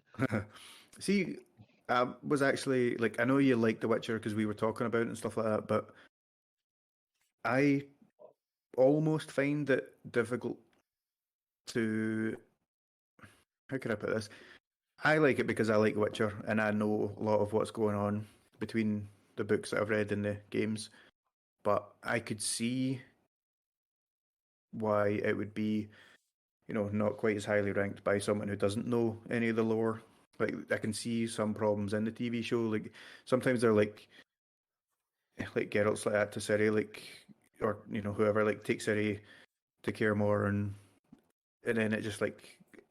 She's like there immediately. And it's like, right, I need to go north. I need to go to this place. And it's like, you have no idea of the scale of it or anything like that. Like, is it one night's ride? Is that like weeks away? Especially after the first season with like different timelines and stuff like that. I could see where people would be confused and then maybe even a wee bit put off by it. If you're a fantasy fan, I think you can get pretty quick. Like, I know the scale thing's an issue with The Witcher, but like the magic and all the other shit, all the terminology and lore, like you can interpret that from other fantasy that you've read or watched. Yeah, like, true. A lot of it's fucking Tolkien shit. So like elves and dwarfs and all that shit. Like you've got your Tolkien. Yeah, it's not new information really, is it? Yeah. I kind of got a lot of I kind of got all of the information from the story, the season 2, and I was like, whoa, that's a lot of story. I kind of want to know more about this now. Like, what's all these events they're talking about? I want to read about them. Like, it was a very good 8 episodes. Like, I was very sad when I realised it was only 8 and not 10 episodes. I was like, shit, why only 8? It's probably because it cost fucking loads. But yeah. Also, with COVID and stuff, restrictions would have caused a lot of issues too, which is a bit of a shame. I mean it feels like that's a default thing a lot of people are saying. It's like, oh, COVID. And you're like, I think the first season was 8 episodes as well. I can't remember if that was during COVID times or like. I couldn't remember. COVID now. It's put 4 times. I'm actually going to go back and watch the first season the next couple of days because I couldn't really remember everything that went on. I needed reminded. Yeah, it's similar to like Game of Thrones and things like that. It's complex and there's different people, different provinces and stuff like that. There is a lot going on. I think see on Netflix, you can go into like the world of The Witcher. So if you go into like Witcher season 2 and then you press right, and there's like a 2-part like bestiary and stuff like that. It shows you all the beasts that were in the season 1, the characters, and there's like a 15-minute season 1 recap as well, which gives you. I never actually looked. Obviously, I never looked at that, but. But no, like anything like this, there is a lot of information to digest. Yeah, but. Was there any? Sorry, Dom. I'm going to read the first 2 books in the next couple of weeks. I've got them sitting there waiting for me. See, if you want to read the books and you want to play the games, then I would suggest reading the books and then playing the games because, well, if you want to go chronologically, that's what they do. Apart from the most recent book, that was a prequel, but the first game, which I don't know if you want to play, you could always look at a wee recap, but that basically starts right at the end of the last canon book, if you know what I mean. So yeah. What I was going to ask is, was there anything, TV shows, movies like that, any TV shows that you just dropped like immediately? Well, I know you're going to hear me say Cowboy Bebop, but it probably was, but I generally between not enjoying them and all my drinking, I forget these things. So there probably was a couple of things that I drank once or twice. There's probably a couple of things that I'd watched like 1 or 2 episodes and then never went back to. But I can't honestly think of any because I've probably cast them out of my mind. That's good then. That's good. Like, I keep it what I watch anyway. So like, it's see now that I don't have TV and it's all things that I choose to watch. Like I'm just like. Is this good? It's got good reviews. People I know have said it's good. I'll try it. You know what I mean? Like, I wish I had friends that would turn around and say to me, "Yeah, don't watch that Master of the Universe that Kevin Smith did. Even though you like Kevin Smith, it's fucking trash." I quite liked that first season. I didn't watch the second season. Yeah, I didn't really like it. I was like, Actually, again, mate, I think it's sorry, Hamish, I know. No, you keep going. I think the problem with Kevin Smith's Master of the Universe is people wanted more He-Man. Yeah. But then I think Kevin Smith was right. The most boring guy in Master of the Universe is He-Man. Yeah. So it was like, we'll take him out for a bit. Yeah, just like let people forget. Flesh out everybody else as well. Yeah. Something, Dom, I just remembered there's something that we were talking about, and to answer your question is Squid Game. I never finished Squid Game. I just found that near the end it was getting pretty predictable, to be honest. So, and it's not to say I wasn't enjoying it, but yeah, I can like, understand. Oh, I need to finish this. Was there any shows apart from Cowboy Bebop that you felt that way about? There was like I was trying to watch like Bad Batch, the Star Wars, and like, I don't know if it was just because I wasn't as invested as Jason was into it, that I just kept like watching it going, that wee kid annoys me, I don't think I want to watch this. And it was very simple as that, but like, if you say Jason's like, no, you don't understand, that wee kid's basically the foundation of like the Jedi Empire, I'm like, wait, what? You know what I mean? So and it doesn't make a difference if you don't enjoy it, you know what I mean? Yeah, it could be, maybe it's just like it may have been Star Wars'd out, like, because I'm sure that's been Game Pass released, Jedi Order, and Jason was playing that, or Squadrons was out. It was like, there's so much, and then he was watching the last seasons of Clone Wars and stuff, so he was like, we could hear him greeting from the other room, just like, oh, it's so sad. Someone never admit that Star Wars is not a good franchise. Well, it has its moments. I like Star think Wars. I I'm a big think Star Wars fan. I think getting sold for $1 billion here speaks otherwise. So, Oh no, it's a toy making machine. Popularity doesn't always, mean it's good though. But yeah, that's true. But yeah, there wasn't anything really like. It's just in case anyone wanted to rant, because I know Hugh likes ranting about things that he hates. All you need to do is just mention Joker. Oh, right, gotta sidestep this possible argument. I don't hate the Joker. I don't hate the Joker. I just didn't find it like it was that good. Anyway, we've heard this before. Fuck Right? it was terrible. It was terrible. So, fuck you guys. It was awful. I hated it. He's going on record saying it's terrible. Okay, 8 out of 10. That's what he's saying. Always seems to go up. Another question from Mabel, and this kind of brings the previous and the next topics together. So, movies, shows, and we're going to go into games. But Mabel's question is, how do you feel about the differences in cinematography on PlayStation games and Xbox games? So, what do you think, Hugh? Differences in cinematography. Ruined that. Differences in cinematography, almost like because the PlayStation games were films and Xbox games are a bit, I don't want to say cheaper made, but like a lot of Xbox games aren't AAA yet. A lot of them are like the independent stuff. Is that what you mean? Like the only AAA game that's come out on Xbox lately is Halo. But I can say maybe with Halo, there's a good example to use, like with Infinite, that there wasn't many cutscenes in that game. They were all in engine. That is ridiculous, though. Yeah, but again, like maybe like if you look at, say, for instance, Spiderman Miles Morales, like where the cutscenes were like amped up, you can see like some money went into that scene of that. Oh, sorry. I think it comes down to what the PlayStation studios were told, that they have to be more like cinematic in the way that they look. Like Ghost of Tsushima was cinematic. Yeah. God of War was cinematic. Horizon Zero Dawn. All of them are very serious. Like fucking so much money plowed into them games. Yeah. Xbox, like I don't understand. Like if she means just like Xbox exclusives, that's maybe because a lot of the Xbox exclusives are cheaper games, except Halo. But I think once you see the Obsidians and the Senua Sacrifice 2 and stuff like that coming out, I think they will look well more cinematic. The cinematic look comes from money, pretty much. Yeah. I mean, you guys have both already touched on it. When I first read the question, I was like, Halo was pretty goddamn cinematic in places.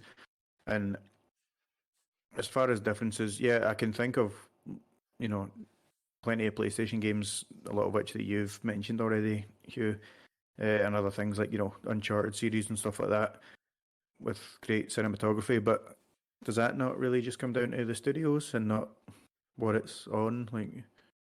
Yeah, it comes down to direction from like Sony wanted to make games like I think it all came down to The Last of Us. When The Last of Us came out and it was such a massive hit.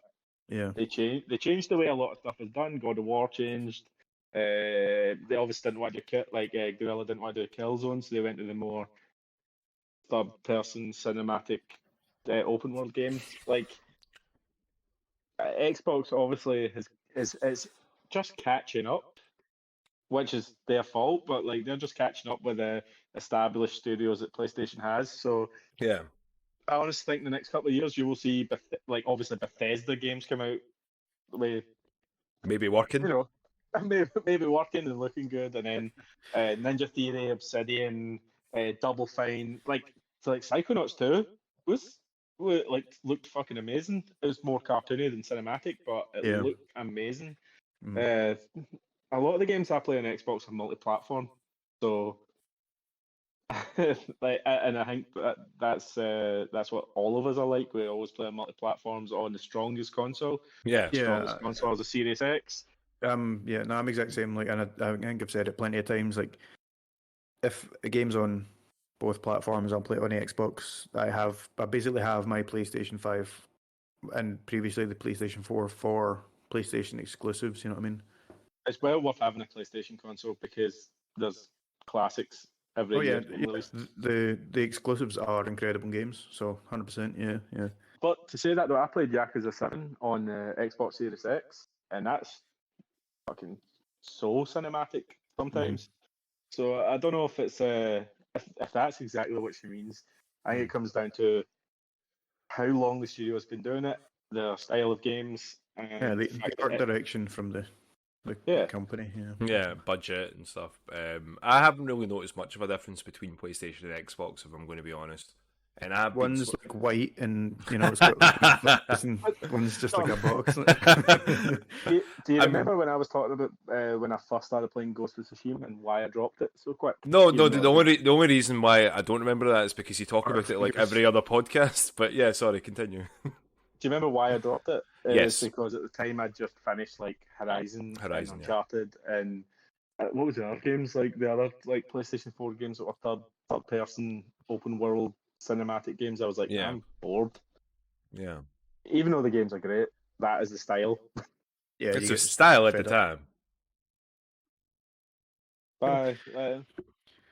But I know I'm getting a PlayStation 5 exclusive. Yeah, and I mean, like, I've not noticed anything major.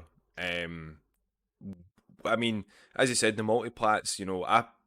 If I had my Series X, I may have got Resident Evil Village on that. But with the adaptive controls on the PS5, it made it feel more immersive. So you are generally like, there is your positives and negatives you could take. Like, having the Xbox with the Insta on and the fast and loading times is great. But I don't know, I love that PlayStation 5 controller. Like, I can't get enough of it. It is amazing, They're both ugly as shit consoles. Oh, the fuck. Well, no, do you know, the Series X, I'll give that a pass. I think that's cool. It's like a cool wee... it looks like a bin. It looks like a bin. It couldn't be more basic though. I mean, it's literally just a box. You know what I mean? Like, I think they both went for like, what does it call it? Like, it's like substance over style. Yeah. They needed the cooling. They needed to cool these chips. Yeah, that's how they needed it to look, not how they wanted it to look. And that's why the PS5's got that popped collar. Yeah, is that? Are you going to get the pop collar shields here? Get the black, mix up with your Xbox? Spend 90 quid on it? I think D-Brand, the company D-Brand, do one where they don't have the pop collar, it just follows the curve. Yeah. And it also gives you like holes over the fan. And it has better cooling. It makes this podcast is sponsored by D-Brand. I wish, man. D-Brand probably good money. But no, it does look nice. It's Marcus Brindley does like a couple of things on his phones with it. He'll get like the D-Brand parts there, and they'll always look really sleek and nice. I tell you what, I saw the Xbox, was it the Halo Infinite one, and I saw, oh god, there was another one, and they both look brilliant. That shape actually looks better. Like, see the cuboid shape, the rectangle cuboid shape. Yeah, with like the inner part like coming in like that. I do think that design is a lot better than the PlayStation 5. I'll give it that. Shoebox. The shoebox. The dustbin. I call it the square bin. The VCR Xbox One, set the standard for ugly shit consoles. Yeah. And then the rubber PS4, the fucking eraser shape that it had, the kind of trapezoid shape. Or whatever it's called. Yeah. Like, we've not had a good looking console since SNES. GameCube was alright. I mean, I suppose it was just a cube, but it looked kind of cute. Yeah. I would say maybe this Xbox One X had the sleekest looking design. That looked really nice. Yeah, it was pretty simple, but sophisticated. And then before that, maybe the first PlayStation 3 Slim. Maybe. Oh man, I'm looking at my PlayStation 3 Fat here, and it is. It's a boy. It's just a big lad, man.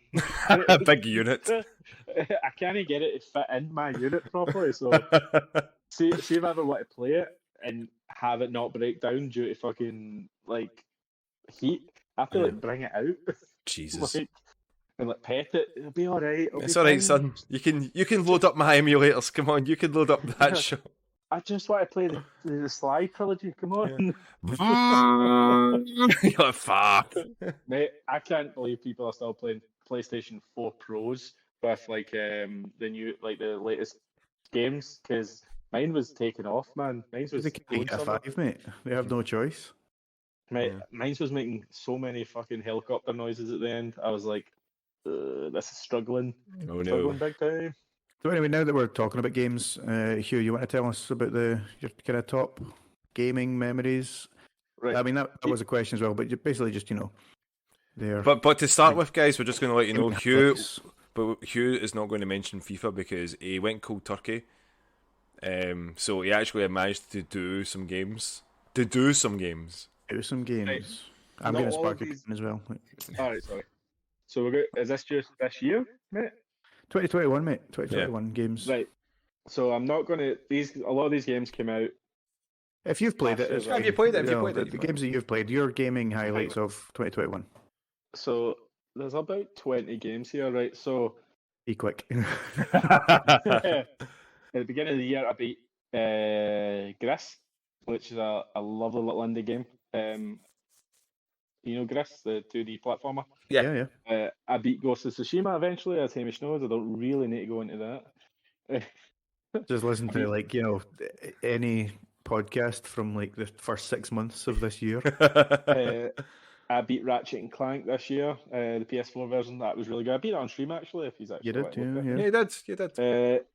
Sackboy, which I got with my PS5. Bugsnax. Bugsnax. What a fun game Bugsnax is. 12 minutes on Game Pass. I beat that. That was actually quite fun, but you need a guide. Life is Strange. Well, you need a guide, man. Yeah, everyone needs a guide for that game. The latest Life is Strange, True Colors. Love that game. I love the art of the JRPG part right in the middle that was super creative. Those games just never miss. I beat Sonic Generations this year. Trash game. Sorry, Tom. That's alright, don't worry. We can all have wrong opinions. The Final Fantasy VII Remake Integrate DLC came out with Yuffie, which was, it was pretty fun. Not a lot of substance there, but got me back into that world, showed me what PS5 can do with Final Fantasy VII Remake.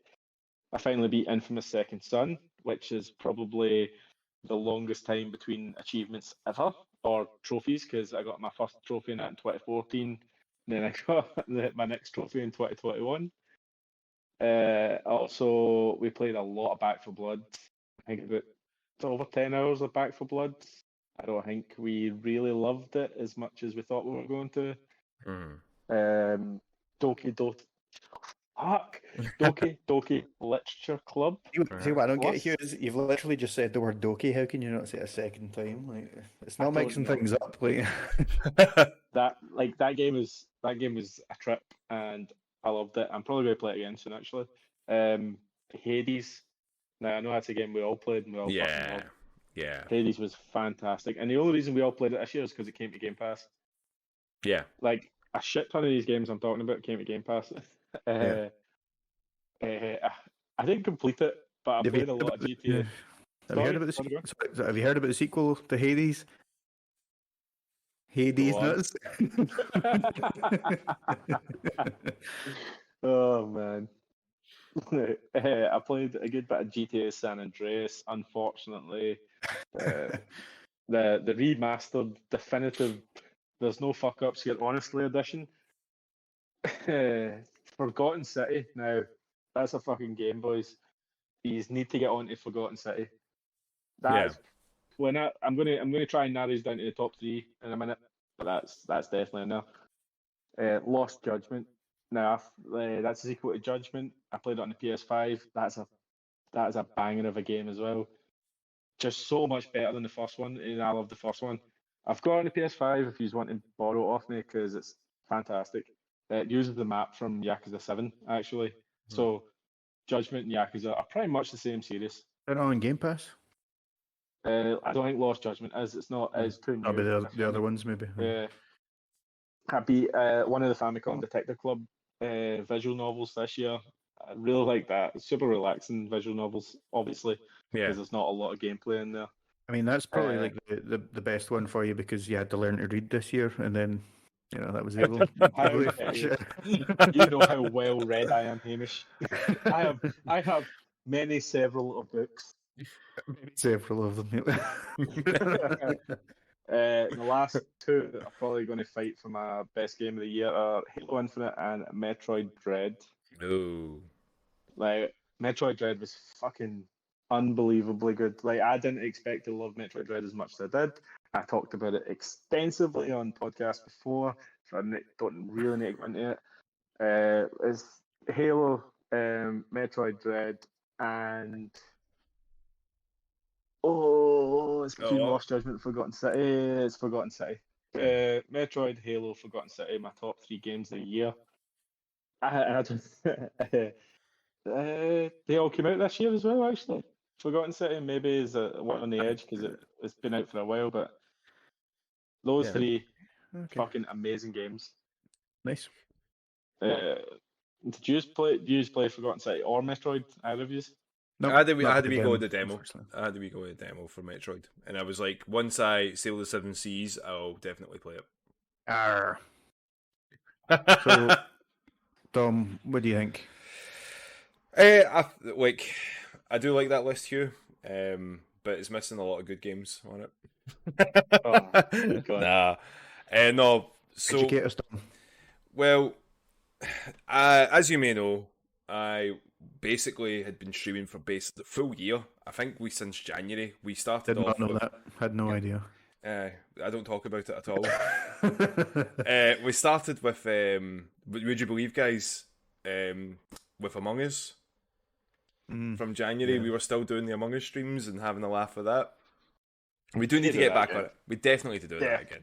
Hell yeah. It's on Game Pass now as well, if you want to get achievements for it and shit. Like, yeah. I mean, it's just another fucking platform I need to buy it on. I've got an Android, Switch. It's everywhere. There was a few games that were stand out to me, but obviously, like, the first big one that I did was Breath of the Wild. We had a good time, killing horses and you certainly enjoyed that. I did. Why do you hate horses? I don't know, mate. Obviously, the big one for me was finishing Undertale to 100%, doing Genocide, which was, Hugh could not stop talking about it for ages. Like, Dom, see you suffering. It was fucking amazing. I fucking loved it. And I was like, you motherfucker. Like, it was impressive, to be fair, and it was pretty good. What was getting me? It was a facial expression. Resident Evil Village.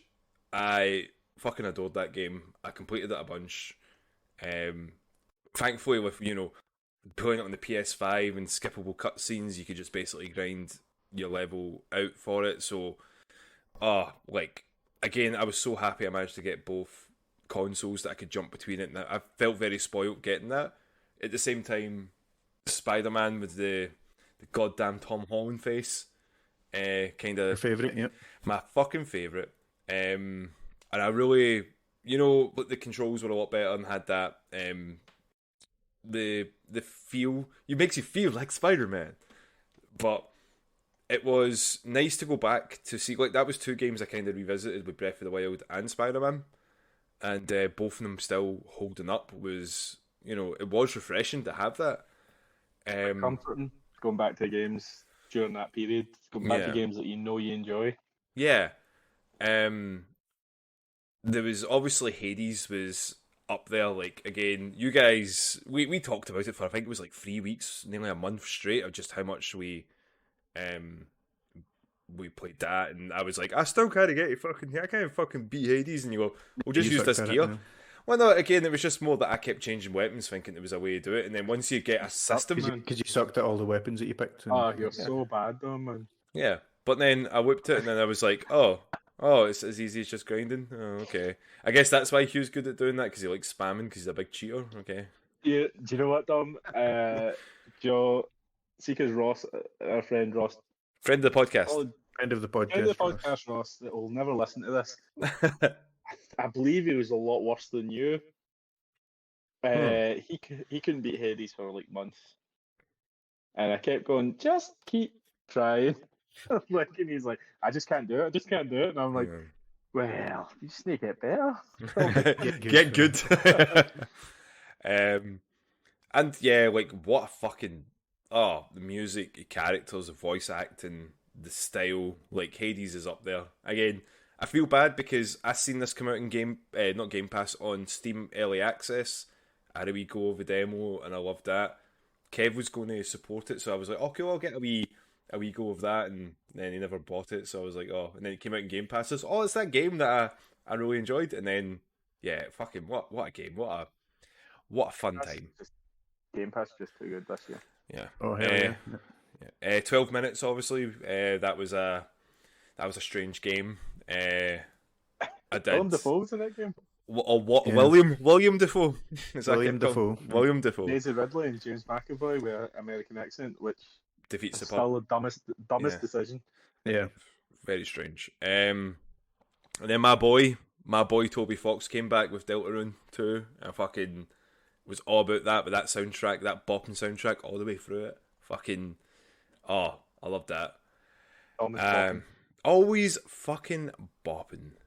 And I finished up this year with Spider-Man Miles Morales as well, so thank you for that, Hugh. I didn't Did really you enjoy it? I fucking loved it. It feels, with the controls, like Miles has obviously his own style of swinging. It's less experienced in it. It's all over the place. Yeah, it's sporadic. It's looser. Like, see, when you're like sort of doing your like tricks and stuff, it feels more natural to do that than you were with Peter, because he was very much like, he was very sort of rigid and solid, and you're like, okay, and you could jump from a top building and he could tight. Saying Peter Parker's tight. Is that what you're trying to say to him? And Did you enjoy the Christmas feeling? yeah, it made me very happy. I did enjoy it. I definitely got the Christmas feeling through the whole game. Yeah. Horizon as well. I've not finished that yet. I'm getting close to the end of it. I stopped it to play Miles Morales. It did get by that part that was irking me for like ages. Every time I started that game, I finally got by that wall, and yeah, it's a game.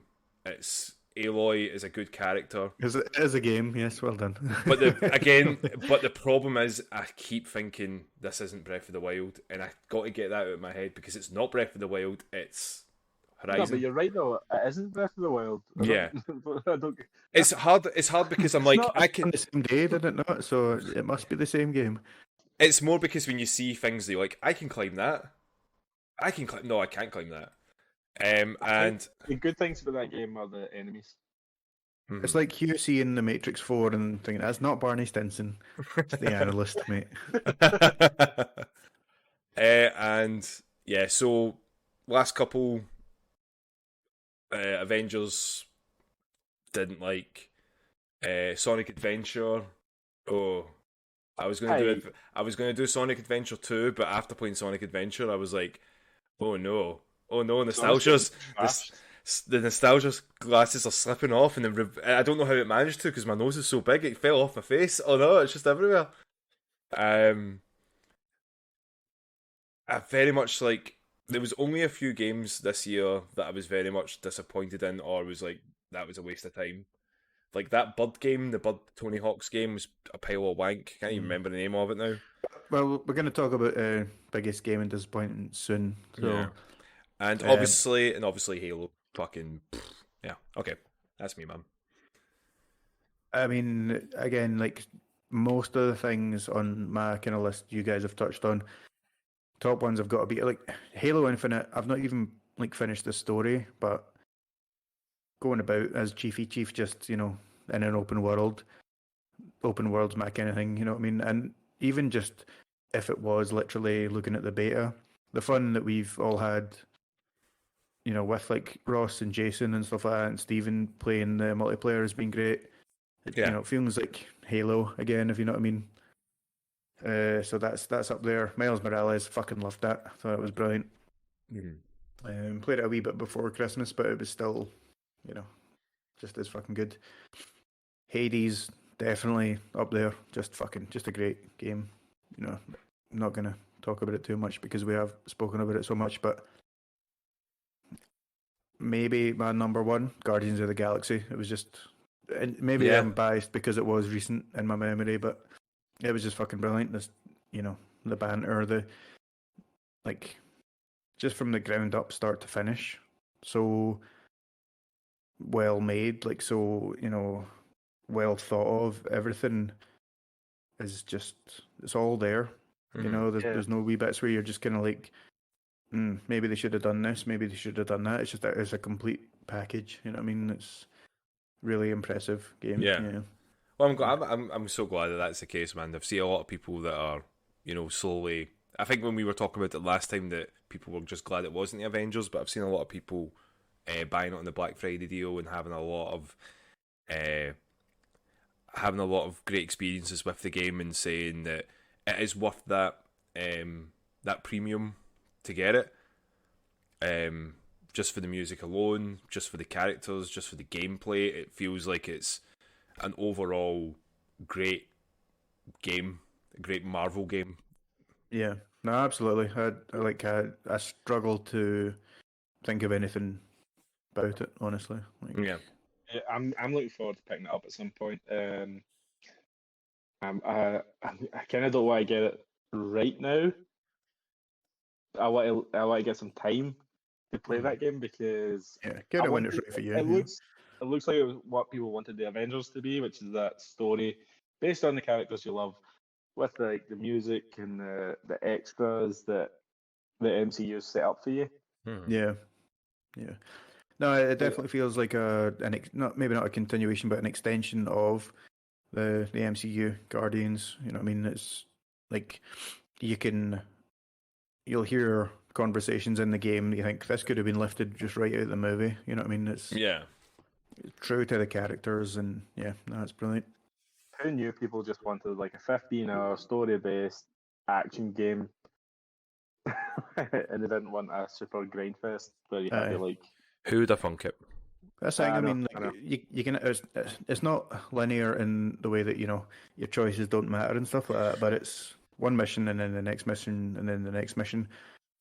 There's nothing wrong with that. Like, you can still have a good game. You don't need to give the people a completely open world to do whatever they want to make it a good game. Yeah. If you've got a story to tell that story, and if it's a good story, then it'll be a good game. You know what I mean? But you wait till I get on to criticising Halo Infinite's campaign. You want to talk about that since we're in the game? Well, is that your disappointment? We talk about your gaming disappointments of the year. A wee question from Kelsey. Hi, Kelsey. So what do you think, Hugh? I'm going to assume. I've just got a feeling you're going to talk about Halo's campaign. Well, I don't really have a lot of disappointments, because I kind of like TV shows. Because your whole life is a disappointment and you're used to it. Well, I quite like my life, so fuck you. No, but like, do you know what? A lot of things I'm going to say about Halo Infinite's campaign, you've probably heard from me a million times about Ubisoft games and stuff like that. But I think I'm going to be called a hypocrite a lot of the times on it, because I'll accept things just because it's Halo. Mm-hmm. But I'm kind of disappointed in the disjointed feeling of the campaign. Like, there's a lot of missions in there, like story missions, and it feels like there's an unconnected open world to waste your time in. Mm-hmm. Do you know what I mean? Like the thing about the past Halo campaigns is they've been super tight, cinematic, different environment, like different situations, atmospheric, music, the music changes and stuff like that, which, times change. I've got 5, 6, 7 of those, 7 Halo campaigns that are exactly like that. So them changing it up isn't too bad, but there's only one ecosystem on this ring, and it looks like, Seattle forest, the Pacific Northwest kind of look. Yeah. It's all, it looks kind of plain. It doesn't mean the gameplay is not fun. The gameplay is fun, but it feels like a lot of wasted time. Like, the story, I like the story. I think Atriox is a compelling bad guy, and Escherum's a compelling bad guy because they're religious zealots, which is all what Halo's about. Yeah. The Cortana stuff, the weapon is a great character, right? Because she's super adorable. Like you feel like you should be protecting her, blah blah blah. And then there's that. Oh, I don't want to ruin this. Actually, Hamish hasn't completed it. No, Have go you for it. It's completed it, fine. Dom? Honestly, it's fine. Go for it. Go ahead, man. You completed it, Dom? Right. So Yeah. there's a point in the story where you think that the weapon's going to be corrupted, right? So there's a procedure that Chief starts to operate that's called Red Flag, which obviously came from the fact that Cortana went rogue. Yeah. And actually, I didn't know this, but the password to that is his oldest friend's name who died, Samuel. I didn't know that. So I found out somewhere else. Nice wee bit of lore. Yeah. Yeah, and he tried to delete the weapon, and she gets upset with him and stuff like that. She obviously overrides it because As you would. she's pretty much just Cortana, pretty much brand new. All that stuff's really cool. I just think like this game is like it feels like it was going to be something they didn't have either the talent or the money or the time to do it, so they got what they had together and just threw it all like into a campaign. Yeah. And like I don't know how you feel about it, but the campaign for Halo was one of my main loves. Like Halo 3's campaign's amazing. Halo 2's is a bit short, but still amazing. And Halo 1 is classic. 4, you know, well, Yeah, we'll have 4's our off okay. days. 4's And, okay. Then 5, we don't talk about 5. 5's was too short. I'll say it's too short. Didn't focus on Chief enough. No, not a great payoff. But I don't think the way to fix that was going open world. Like, I mean, we were literally just talking, like, when we were saying about Guardians of the Galaxy and the Avengers and, like, this kind of open worldy type thing. Like, if you can have a tight linear story and it can still be a good game because it's a good story. You know, it's not like they had to make this an open world game. Yeah. Yeah, there's a lot of stuff that doesn't fit lore wise, like how the fuck did the Banished defeat the Infinity? Like this is all very geeky lore shit.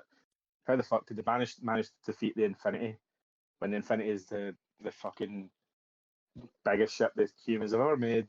And the Banished were defeated in Halo Wars 2 by a much older ship, if you know what I mean. Like it was a much older Spiritfire. Like it was lost for like 20 years.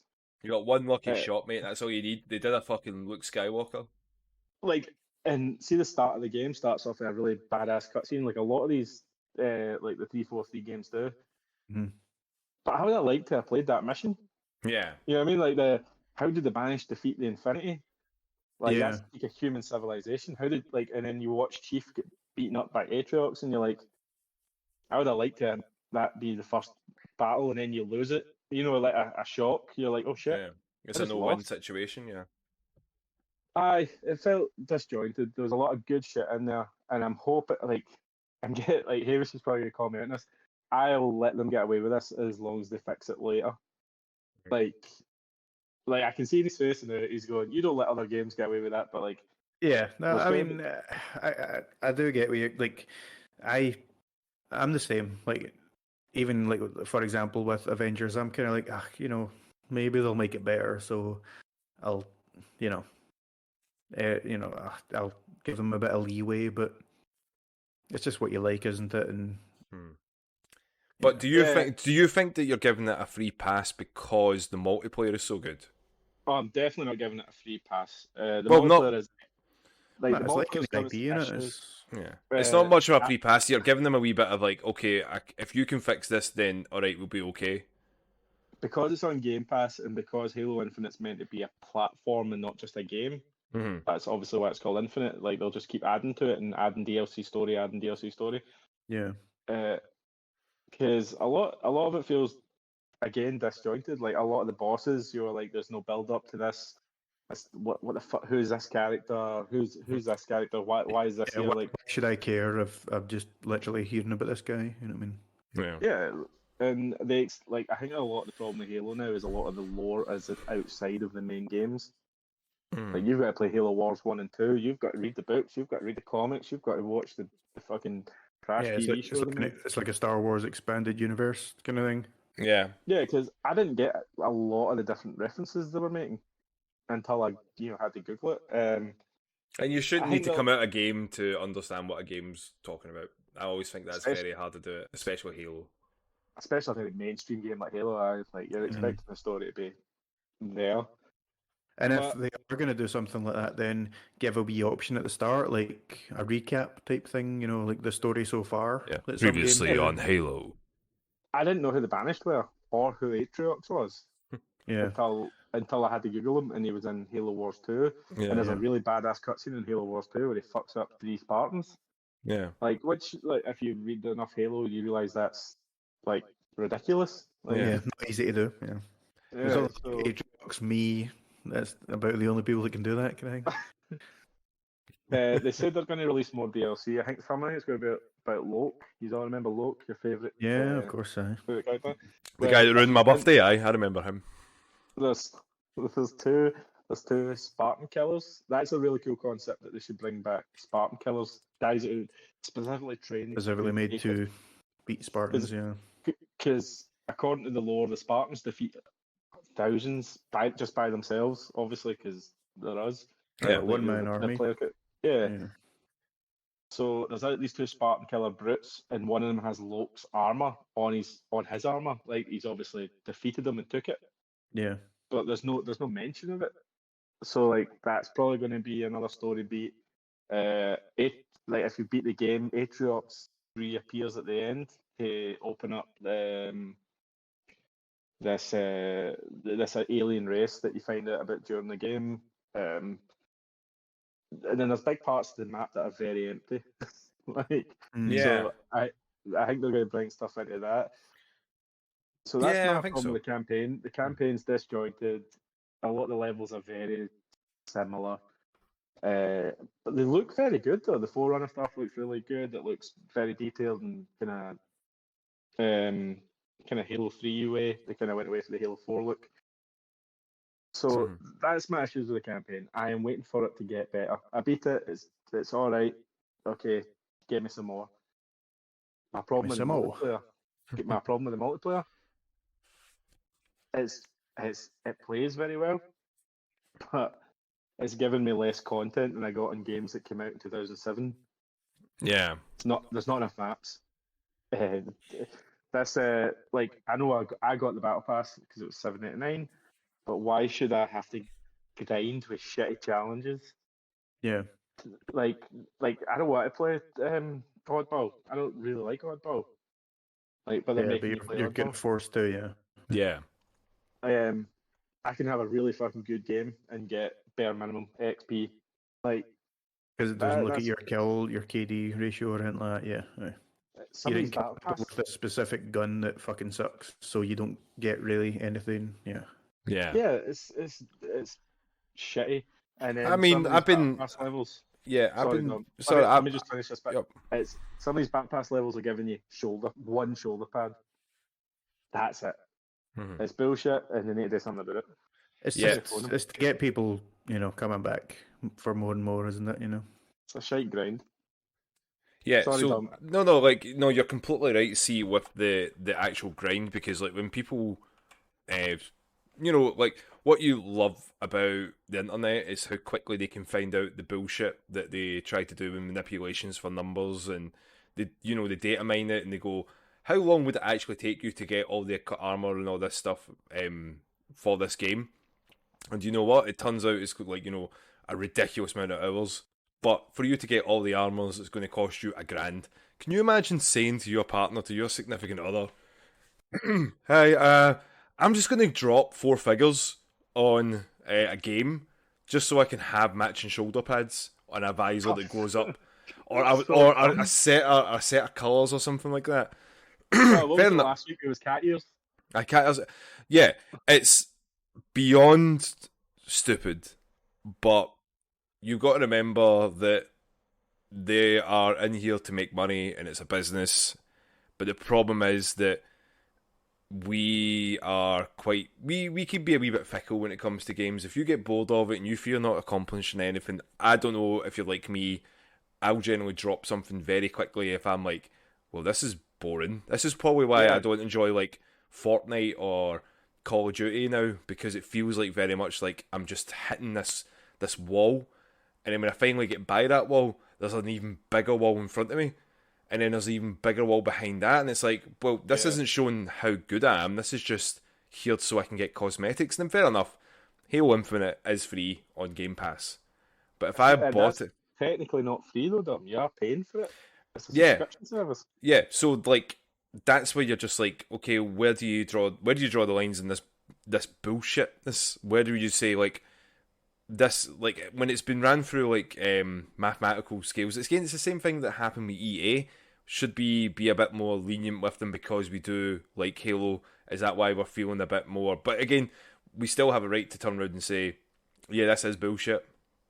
Let's make sure you can hold them accountable, because this is our franchise.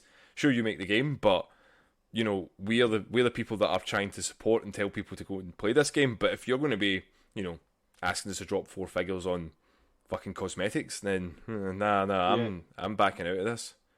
Mate, do you remember playing Halo 3 and the armor that everyone wanted was the Rio Hayabusa armor? They get, you know, the Ninja Gaiden guy. Yeah, stuff. Yeah, the like, legendary. The only way you could get it, I think, is like I'm barely remembering this. It was to get to a certain level of skill or something like that. Like what it was to complete legendary and collect all the skulls, from what I can remember. Oh, was it? It was something like that. That takes skill. Like, yeah. And like a lot of the progression in Halo had to do with the number beside your name, didn't it? Yeah. Like your rank and like how good you are at the game and stuff like that. And a lot like they've taken that away now, where I can have a really good game and say my brother has a bad game. We'll both get the same XP. How's that keeping me in the game? Yeah. I think the problem is that they want to keep him in the game. I'm just using him as an example, but he is rubbish. God damn it, man. No, and again, these maps are all right. They aren't anywhere near as good as the maps that were in Halo 3. That might be nostalgia glasses, but some of those maps were fantastic. And again, I'm giving them benefit of the doubt. The gameplay is really fucking good. It's these extra things that Microsoft might have forced onto them. You know, the Battle Pass, the fucking shop, like the art. Like I don't know if that would have been Microsoft though. Like it just seems to be, unfortunately, the way that games are going in general. You know what I mean? Like, following the multiplayer shooter trend, aren't they? Like, yeah, they want Halo to modernise, but they've never really been on the cutting edge since Halo 3. Yeah. They just need to buy Bungie again, don't they? Force those motherfuckers to make another Halo. We know you don't want to do it. Just make it. Like the Matrix 4, bringing it all back. You know, the one thing I've really enjoyed is the playing it together though. Like it feels like I tried to go on today and beat a few challenges and I was bored. Mostly because I was like, I wish somebody was on playing. Yeah, you wish you had that communal sort of factor again. Yeah, I've definitely thought the same kind of thing. Like I've went on, say I've had a day off from work, and I'll be like, I'll go on early, get these challenges out of the way, and then I found myself like, actually, you know what? I'll wait just on the off chance that anyone else is playing tonight. Yeah, and I'll deal with these challenges then. You know what I mean? Because it's one of those games. It's just 100 times better with other people to play with. Yeah, you know what I mean? Definitely. So I mean, like that was just one game, Hamish, we were talking about there. So any other games that are quite like? Personally, my kind of biggest game and disappointment, and this isn't even because of like bugs or anything like that. It was just the like Grand Theft Auto Definitive Edition. Like I don't care about bugs, right? I find bugs quite funny. I mean, like when you were playing Cyberpunk and stuff like that, you've been putting it on our TikTok and that, and showing how much fun. You know, like you're having a laugh, and you understand that sometimes it's part of the game.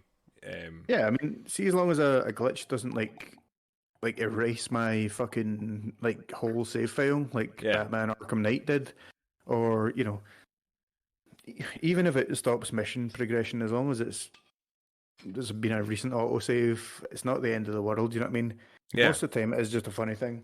So I'm not fussed really at all about any visual bugs or anything like that in the definitive edition of the Grand Theft Auto trilogy. It's more just I thought I would enjoy it more. You know, Yeah. And I think that's probably just like Hugh literally just said the phrase, rose tinted glasses. Looking back on it with a nostalgia, like, oh man, this game was amazing. I love playing this, so I will love playing it again. But it just doesn't really encapsulate that for me. But I just find it embarrassing that a big superstar game company has the audacity to put maybe a team of 10 people to remaster 3 games through a mobile port and expect people to be okay with that. You're underplaying it, Tom. You're talking about the biggest games company in the world with the set of the 3 biggest games ever released, probably. Yeah. Like, it's like they should have been like I don't understand how they've got away so lightly. I don't understand why people haven't had like a hashtag boycott Rockstar or anything boycott GTA. But then they were too busy like interested in releasing their new DLC with Dr. Dre. that's because they make so much money from fucking shark cards and GTA 5 that like they could basically pay every single protester right, fair enough. 50,000 to shut up. You know what I mean? Yeah. They make so much money that they're too big to stop anyway. You know what I mean? But I mean, again, they should be held accountable for the nonsense and the fact that it was rushed out and it was to hit a deadline that they need to hit before a quarter, and it's all financial. When it comes to games, you always see that quote floating about, a game that's released a bad game that's always released early is always going to be a bad game. Yeah. And that is true.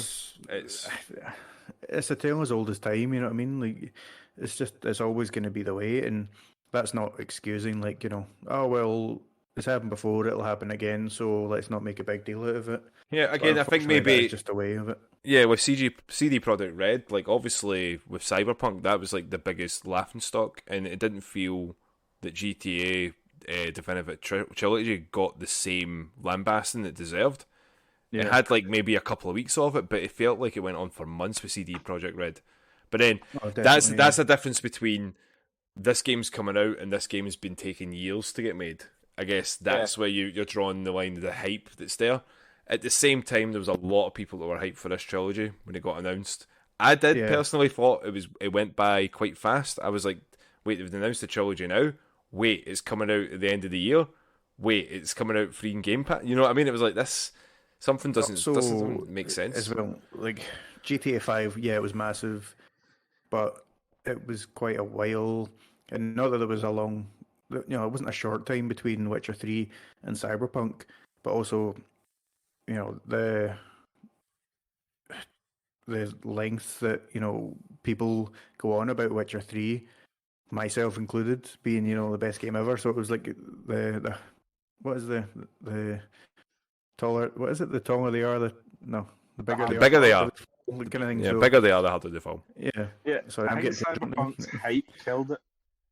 Like, no game whatsoever could have lived up to the hype, thanks to, in part, The Witcher 3. Yeah, it was basically and me. Yeah. It was basically listens to our podcast, and I said it was going to be great. And that was the one downfall. Yep. It was basically the Chinese democracy of the gaming industry, where it was something that was built up so much that it could never live up to the expectations that people wanted.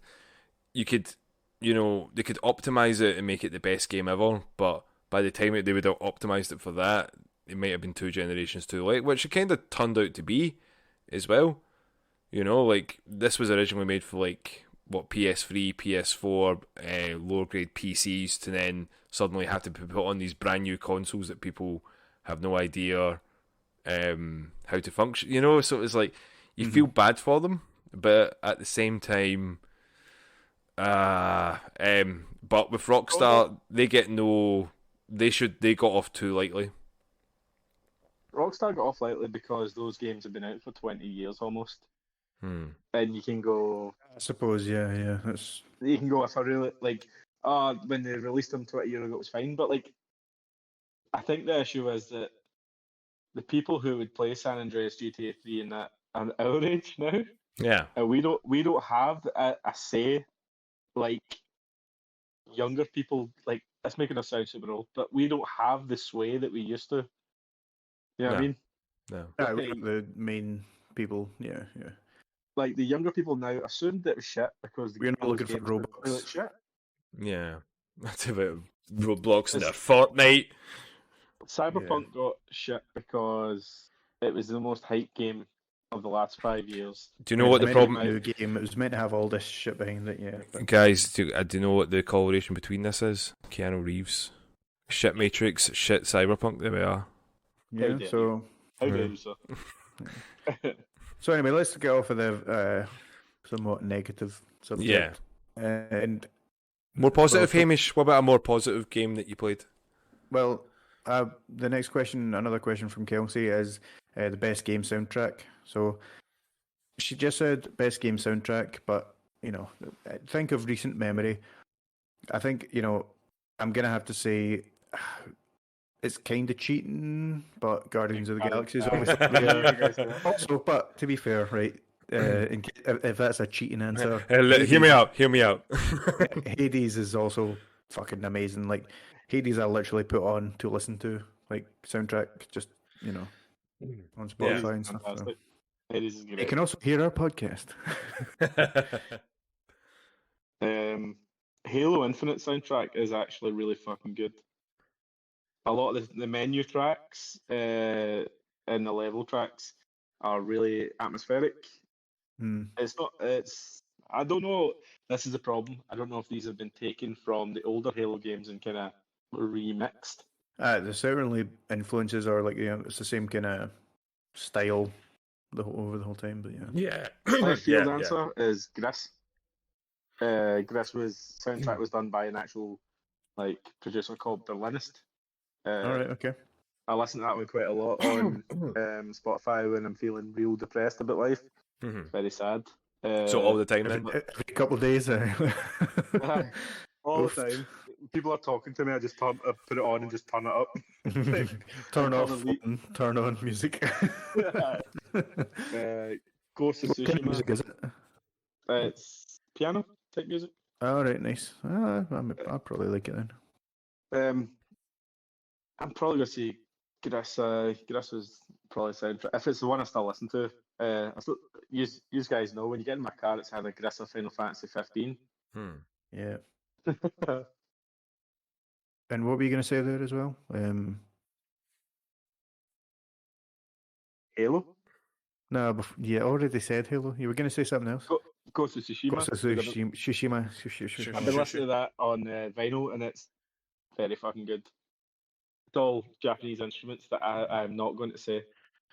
Does it just transport you back to playing the game? It does. It's a very good soundtrack. Now, what about you, Dom? You're probably the most music man of us all, so I'm expecting some good answers here. Do you come from far away? What did I play? Play the banjo. So Ding, ding, ding, ding, ding. top game with the best soundtrack, The Artful Escape. Like I said this to you guys, maybe when it first came out on Game Pass, that it's a walking simulator, but the music soundtrack is fucking great. It was Johnny Gavatron's band, or the Gavatrons, or whatever they're called, and it's very like synthy music mixed in with like shredding guitar solos, and it's such a beautiful looking game, but the soundtrack is top tier. There's not many other. Well, apart from, do you know what? Actually, Miles Morales, that had a really good soundtrack. See when you're swinging through Manhattan, the beats like of the street, and when you're just vibing. Yeah, and then when you're fighting as well, the cinematic parts when you're fighting bosses. I loved the Rhino fight as well. Even though even though it was one of the better Spider-Man Rhino fights, because a lot of the time it was, if you've played Spider-Man like Web of Shadows or Spider-Man 2, the movie game, or you kind of anytime you fight Rhino, it's very samey. Run him into something harder than him.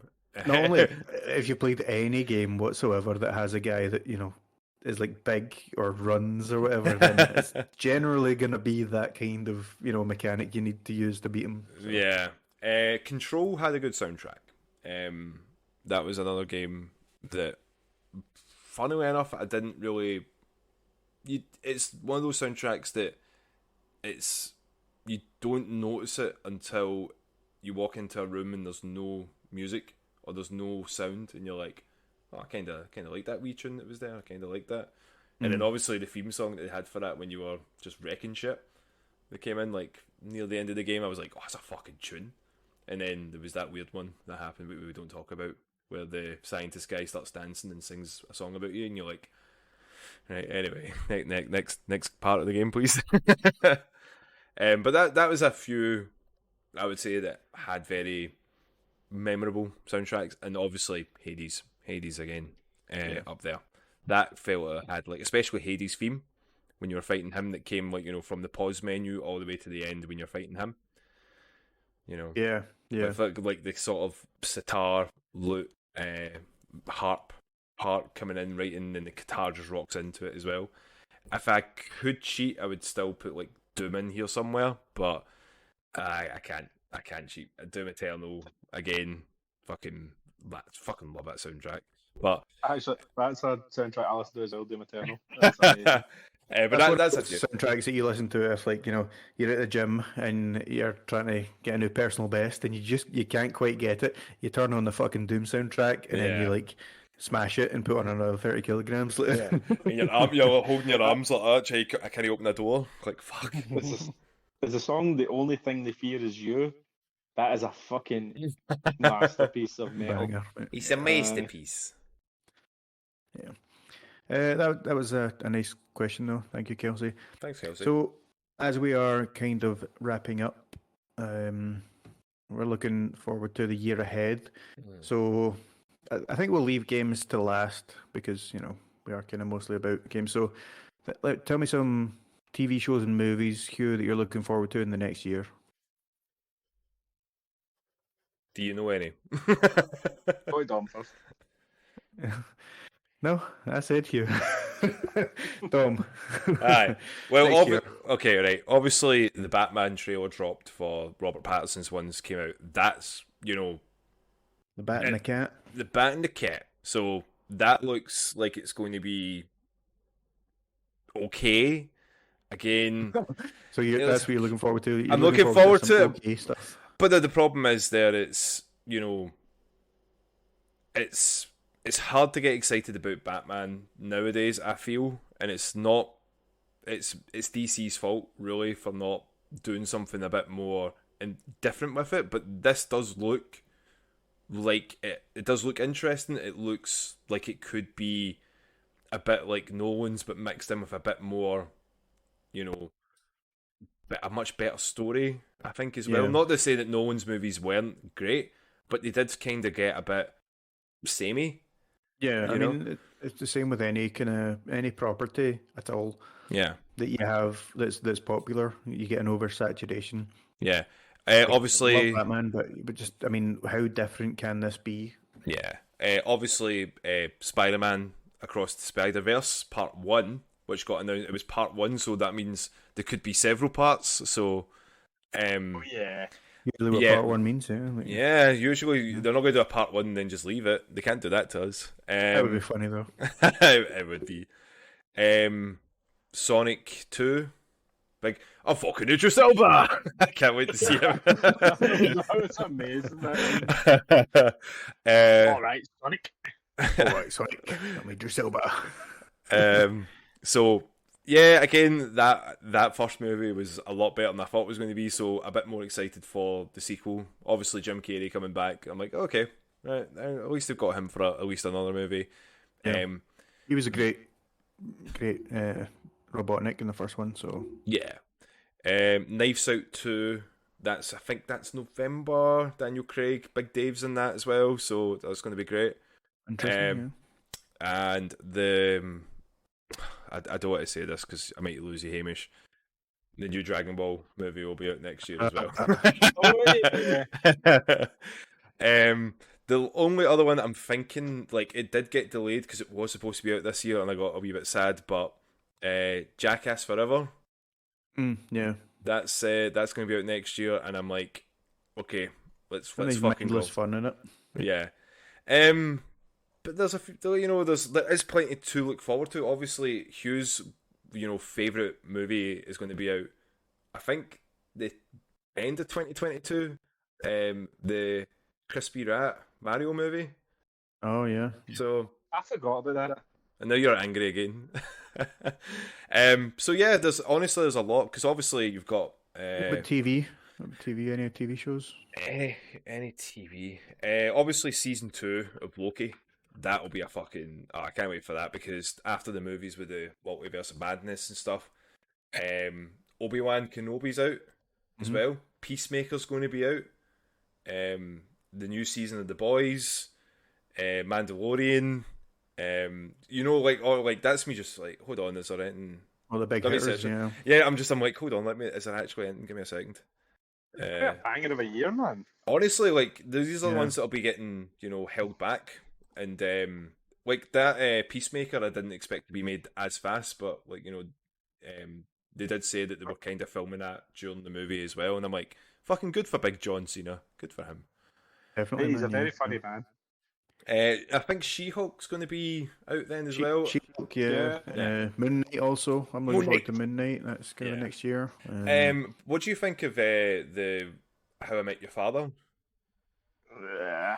I honestly don't know. Like my gut tells me it's going to be awful because it's like a cash in years later, and it's literally just riding on the coattails of How I Met Your Mother. But I don't like to just immediately think, oh, that's shit, unless it's Hugh. So, and probably the last one. Where is it? I did see it there, and I was like, oh fuck, that's right. The last one, the big heavy hitter, and I hope this time after it they just fucking stop it because Netflix have a bad time of fucking just running things into the ground recently or ruining things. Stranger Things. I just hope that's it. This is the last season. No, this is like it got delayed. It was supposed to be again out this year. COVID kind of fucked a few things up, but season 4 of Stranger Things, I'm like, okay, can we be done with this? I don't want this to be ruined because I really do enjoy this series. But yeah, that's about all. Only other kind of things I would add to your list is we got Thor: Love and Thunder out next year. For the movies, yeah. Oh fuck, that's right. That's it. Yeah. And also Doctor Strange as well. Black Adam. Yeah, that's a good one. Yeah. Oh yeah, Black Adam. That's right. The big Dwayne the Rock Johnson. You can basically just there's gonna be hundreds of superhero stuff. Yeah, so much. Aquaman, Black Panther 2, fucking Flash. There's so many fucking comic book films. Do you think this will be the year that they kind of like one of them flops majorly and like they kind of stop for a while? See, unless one of the actors or people come out and they're like crazy racist or crazy bigoted or that, and it basically tanks their movie, I don't see it happening anytime soon. Even then, like the only thing I can really see flopping would be like the Batman. And even if that does, that the MCU is still untouched. You know what I mean? Yeah. And even if like the next Thor or the next Doctor Strange doesn't do so well, we've seen previous, Marvel movies not do so well, and it's not stopped them. So I don't know. It's hard to say. Like it feels like the hype train with Marvel or superhero movies is just going to keep going until it just stops. Yeah, and I don't think you can really plan for that. So. People are too invested in this universe now. They actually live their lives to this universe. They're a bit like you, Hugh. You live your life just to be like, I need to know when the next anime comes out. I need to know when Goku gets strong and punches big strong man. That is my favourite thing. What about yourself, Hugh? Is there anything that you're like looking forward to see movie-wise, TV-wise? Anything we've not mentioned? TV show wise, the Lord of the Rings Amazon show is meant to be coming out next year. Oh, is it? Fuck, that's soon. Yeah, Holy shit. Yeah, I know. What about the Gollum film? Is that a film? Gollum? No, it's a TV series. Is that a TV? Is that the one we're talking about? It's a Gollum game. Is it a game? Okay, right. No, maybe it's a game. Lord of the Rings TV show is like a massive prequel, which brings me to the next House of the Dragon, which is a Game of Thrones prequel. That looks kind of fun. Maybe get away from George R.R. Martin for a bit and do your own thing. Obi-Wan's coming. That looks. I just want to see Ewan McGregor again. Miss Marvel and She-Hulk. They'll be good. Film-wise, Uncharted's coming out. That'll be a heaping right enough. fire. Yeah, you think it'll be shite? I don't like Tom Holland as Nathan Drake. It's wrong casting. Like he's not too young, old man. enough. Yeah, he's not old enough. But this could be young Drake. I don't know. I'm not, oh, sorry, that's a lot more Uncharted than we do. Like even in the first Uncharted, how young is Nathan Drake? He's in his what, mid-20s, early 30s, I'd say. But did he ever look as young as Tom Holland does? Because he looks young as fuck. I don't know. Get him a couple of Guinnesses and a couple of packets of cigarettes. He could look haggard as fuck. I'm looking forward to the Batman. I know you were saying we've had a lot of Batmans lately. It could be up there. It's up there, man. It could be great. It could be shite. Yeah. Looking forward to Across the Spider-Verse because it's the continuation of the best Spider-Man film of all time. Yeah. Thor, Rickman, Black Adam, fucking Flash. I watched them all. I'm waiting. Black Panther also as well. Uncharted. Lightyear is coming out. The Buzz Lightyear thing. Oh, right, okay. Yeah.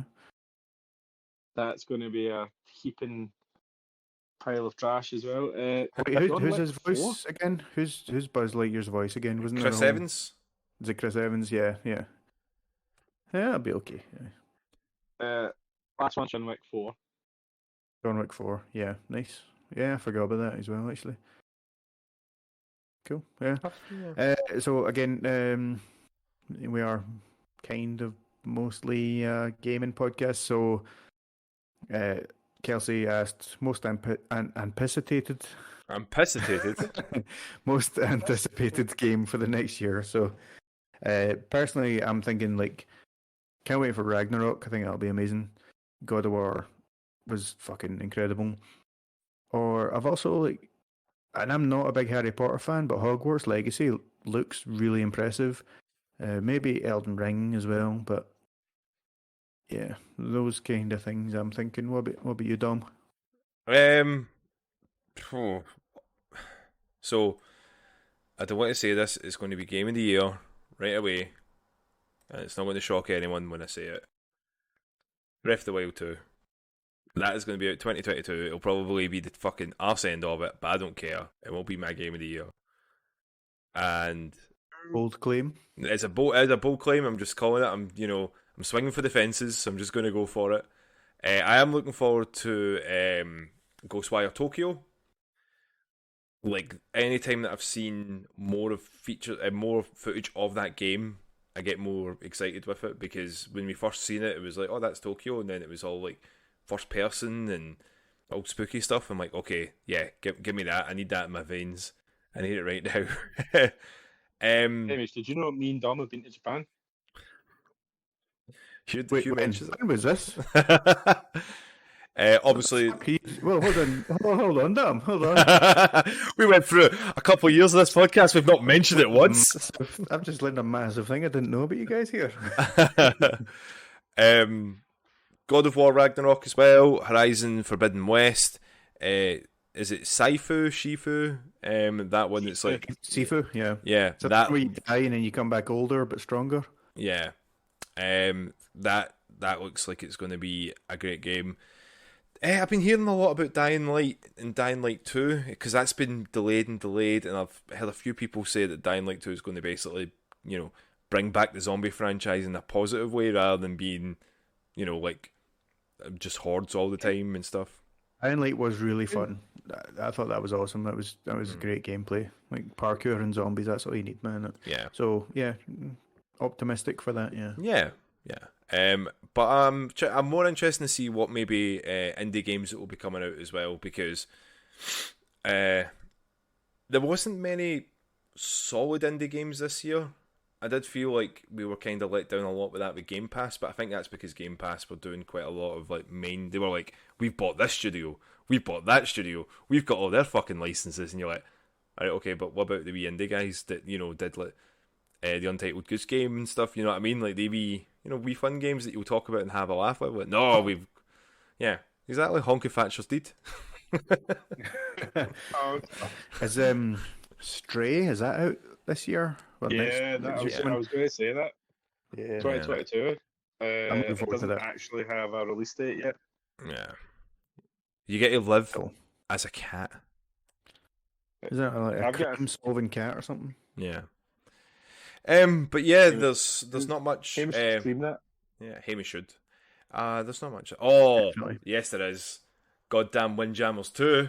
Hell yeah. Mate, Fucking love me some Windjammers. Mate, see, like my dad's side of the family is over on the Isle of Bute, and my brother and I, anytime we would get the ferry over there was arcade machines on it, and Windjammers was one of them. Yeah. And we would just like play that. Like it was only like 40 minutes or something like that on the ferry, but we would just play that fucking solid. What a fucking game Windjammers was, man! It was brilliant. So fucking good, man. So good. Actually, I'm going to mention it. It's my highlight of 2021 was finally buying a Neo Geo. We're not talking about games you have this next year. I know, but like I bought a Neo Geo in 2021. Oh, in this in here. That's fine. Go ahead. That's good one. Anyway, my games for next year. By the way, everyone knows I love Horizon. That's my tip-top game. But there's also a lot of games that I'm excited for, like Pokemon Arceus, Pokemon Legends Arceus, kind of Breath of the Wild type Pokemon game. I think that is looked like one of the most interesting Pokemon games ever. Yeah, it looks like an adventure for a Pokemon game. I think it looks like a better way of displaying that world and exploring that world. I think. Yeah. But Hugh, Gotham. Hugh, do you think that game is going to be any good? I hope so, Don. I hope you so. Hope so. Like it looks good from the trailers, but I have no worries about playing it because I will not need to buy it. Gotham Knights. I'm cautiously optimistic with that one. Like I really don't know what it's going to be like. So yeah. Suicide Squad Kill the Justice League again. Not sure because I hate the whole evil Superman. But you got to remember, Hugh. I'm not sure how it's going to be, so that's left off the list. But... Hugh, though, Samoa Joe's in it. What? Samoa Joe in it? King Shark. Yeah. I'll play it then. Hogwarts Legacy and Ghostwire Tokyo. I'm definitely going to pick up and play at some point. What about the triangle strategy? I was getting to it, Don. I was getting to it. The what? The triangle strategy? Yeah, it's a strategy game made by the people from Square Enix that do like 2D, 3D games. So it's like they made the Octopath Traveler. Yeah. It's beautiful 2D, 3D looking RPGs. Hamish, you will never play it. It's like a hybrid. Yeah. You think I've got a very limited scope of games that I play, but I've played games from all over the US continent. Stranger of Paradise, the Final Fantasy Origins game. Yeah, I know that's going to be bad, but I will buy it and I will play it. There's Lord of the Rings Gollum. Is Gollum out as well? Yeah, well, it says it. It says that, but who knows? Life is Strange is getting remastered, and I think that's about it. There's a Metal Slug Tactics game in Advanced Wars 1 and 2, but there's not a lot to say about them. But Horizon's got to be the game that I'm definitely pre-ordering. The rest of it I could probably pick up a couple of months after. Yeah. Yeah. Okay, cool. Any of you getting Elden Ring? I think I Well, let might. me bend over and check. Ah, Oh dear, oh dear. I want my Dom. Dom, Come Honestly, on, that was good. Dom, I'm going to take Demon Souls back from you, and I'm gonna try it sober. Okay. The only time I ever played Demon Souls is when I was drunk, which probably isn't the best time to play it. Oh, definitely not. no, definitely not. No. Those kind of games, I want to like them. I've got like all like the first three Dark Souls and stuff like that. I've enjoyed playing them, but and even like most games I don't stick with. So those games that make it really fucking difficult for you to stick with, I have stopped playing them, but I do Yeah. enjoy them. It's one of those games I'm like, right, just wise not, just fucking stick to this game, play it, enjoy it. But then I just always seem to, and it's not even like out of frustration. Like I'm like, I can't be this boss, so I'm done. I just fall away from them. But when I saw the like 15-minute gameplay video of that, I was quite impressed by what I could see from Elden Ring. And I don't know if it is the more like the other Souls games are open world, but this just seems a bit more open. And I'm looking forward to it. I think I would definitely get it. Yeah. I mean, it's one of those. It's hard to sort of pinpoint it because you're a bit hesitant because it's a different genre of game, if you know what I mean, like that you're not used to. But at the same time, it can be taken differently because it's not got anything to do with Souls or anything. Because Souls have their own sort of like deep legacy, deep meaning to it. And the guy that first created the game, he even went, I kind of just wanted to do Dark Souls 1, so here's a lot of retcons. These people need to know what flames are. This is the eternal soul of Big Dave, and he's still alive, I guess. Right, do you think you're gonna pick it up here? And you know what? It's one of these ones that look interesting. So I think it's a sale buy. I wouldn't be buying it like pre-ordering yeah, it or buying it full price, but if I see it, for a reasonable price, I'll be like, yeah, I'll give it a I bash. feel like if I put time into it, I would enjoy it. Like especially see Demon Souls. The reason I bought Demon Souls was like I like fantasy. I like I know you think I don't like hard games, but like I do actually like playing games that I have to get good at. It was just, do I want to load 30 hours into a series I've never really tried to play because I never played Bloodborne, I never played Dark Souls, so like this is new. It's not Final Fantasy. Yeah. No, I get it. Yeah. Anyway, so I think that's basically all we've got to say, unless any of you guys think of anything else that I've missed. No, I think that's everything. All I think we can say now is hope everyone has had a very Merry Christmas and they'll have a Happy New Year. Do you want to say anything like that, Hugh, or are you not a sentimental type? Oh no, like I think New Year's a special because it always gives people that delineating line that something better can happen after that date, that time, that second, and it gives a lot of people a good time, doesn't it? Hamish, what are you going to do in New Year? You going to be sober or drunk? Well, do you mean actual New Year's party time or like in the new year? Like 11:59 on the 31st. I mean, it kind of depends. I'm basically like I'm meant to be going round to someone's house, but they're waiting on a PCR test result. So no. COVID fucking strikes again. You know what I mean? But I'll probably be drunk. Start as you mean to finish the year. You know what I mean? Why have you got special plans here? Oh mate, I'm actually thinking about bringing in a New Year sober this year. I know. Why would you do that? Mostly because I want to get drunk on the first. I'm like, I don't know if you guys know this. Like, I don't generally drink New Year's at all. Last year was the first time I drank in 4 or 5 years, but then that's because we were all kind of housebound. Yeah. But yeah, I generally don't drink, and it's more because I got really wasted a couple of years ago and went down a dangerous road out my nut, falling on the road and shit. And I was too ill that I couldn't eat the steak pie that I got as my bonus that year from my previous job. And I was like, never again will I be that hungover that I won't be able to eat my bonus. This is why this podcast works, guys. So you've got me, definitely going to be drunk. You've got Dom, definitely won't be drunk, and you've got Hugh. I don't know, maybe we'll see. We're like the angel and devil on his shoulder. Just, oh, come on, yeah, take a drink. Drink. Honestly, I think a lot of time New Year is that like put everything behind you date. So like see everything shit that's happened 2020 and 2021. Try and do better next year, and that includes myself because I am the worst podcast guy ever, as you probably know. Yeah. I mean, yeah, I'm not even going to argue that now. Yeah. It's not something I don't know myself, but hopefully we can keep going because it's about 3 years we've been going for nearly 2.5, 3 years. In May it'll be 3 years. Yeah. Fucking hell, man.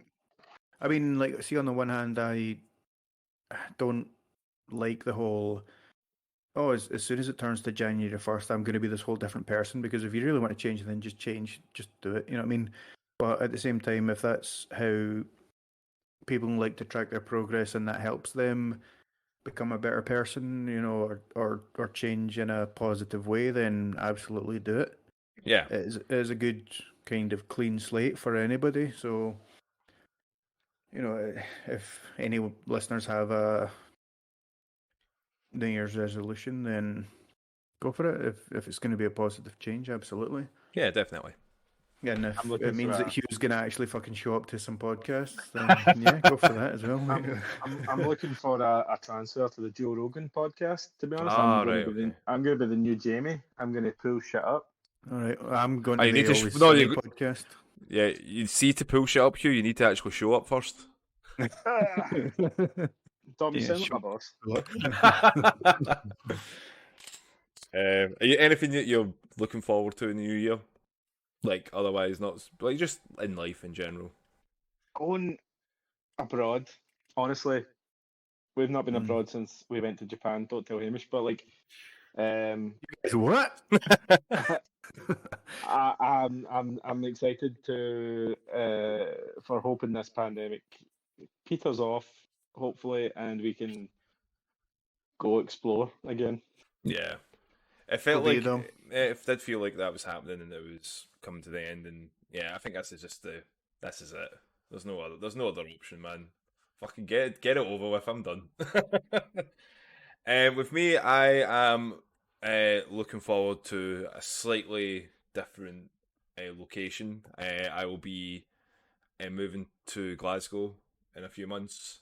Oh. I will be in a new position in work where it's in Glasgow. Over.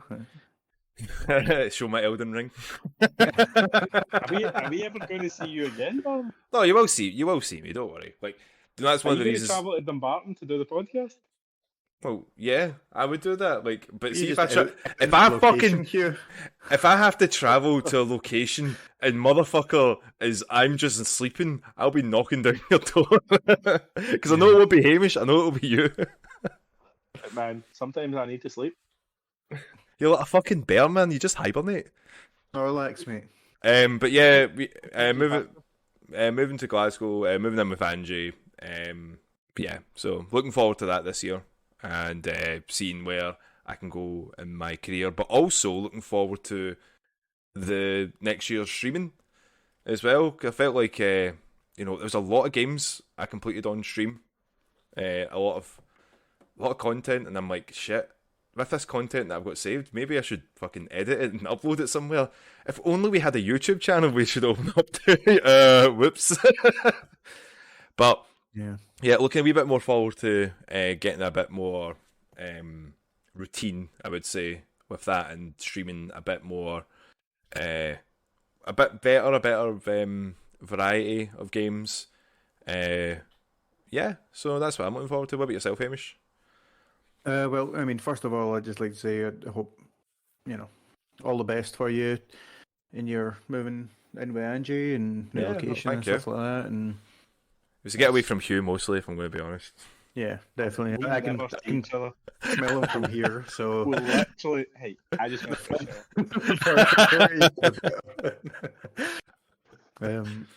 I mean, just you need to just remember,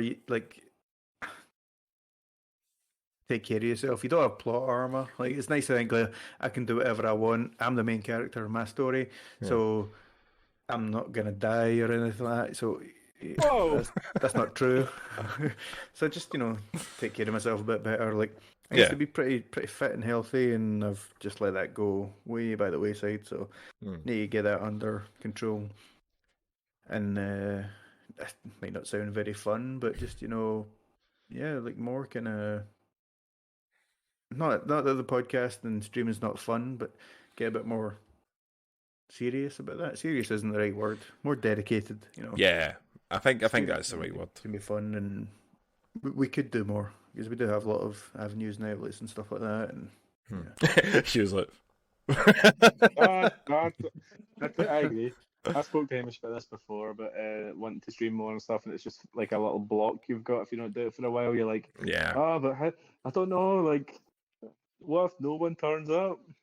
Yeah, I think that and maybe I'm getting a bit too deep into this for like the end of a podcast, but it's the end of your podcast, so it's okay. That's true. Yeah, I think we don't want this to be a chore. We don't want this to be a job.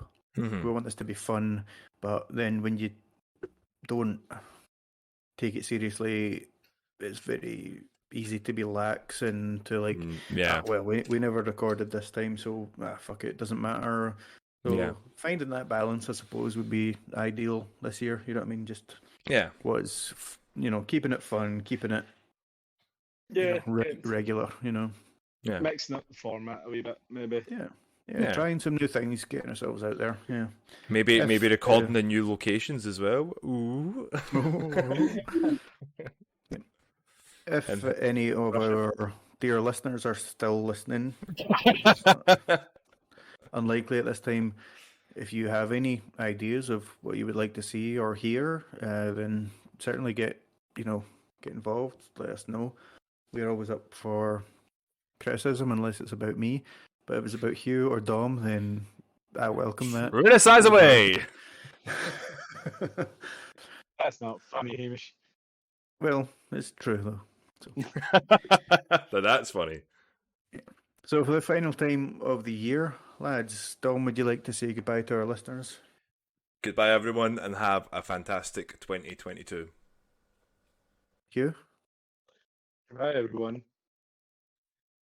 That's it for the end of the year? Yeah. Okay, fine. God damn it, Hugh. Just asking, just to make sure. Yeah. So basically, same as the guy said, thank you for listening. It's been great having you. We've had a lot of growth over this last year. Hopefully it continues in the next year. And thank you for sticking with us. If you've been here, welcome if you are new. And we all, as a team, look forward to the next year. Have a good one. Take care. Bye.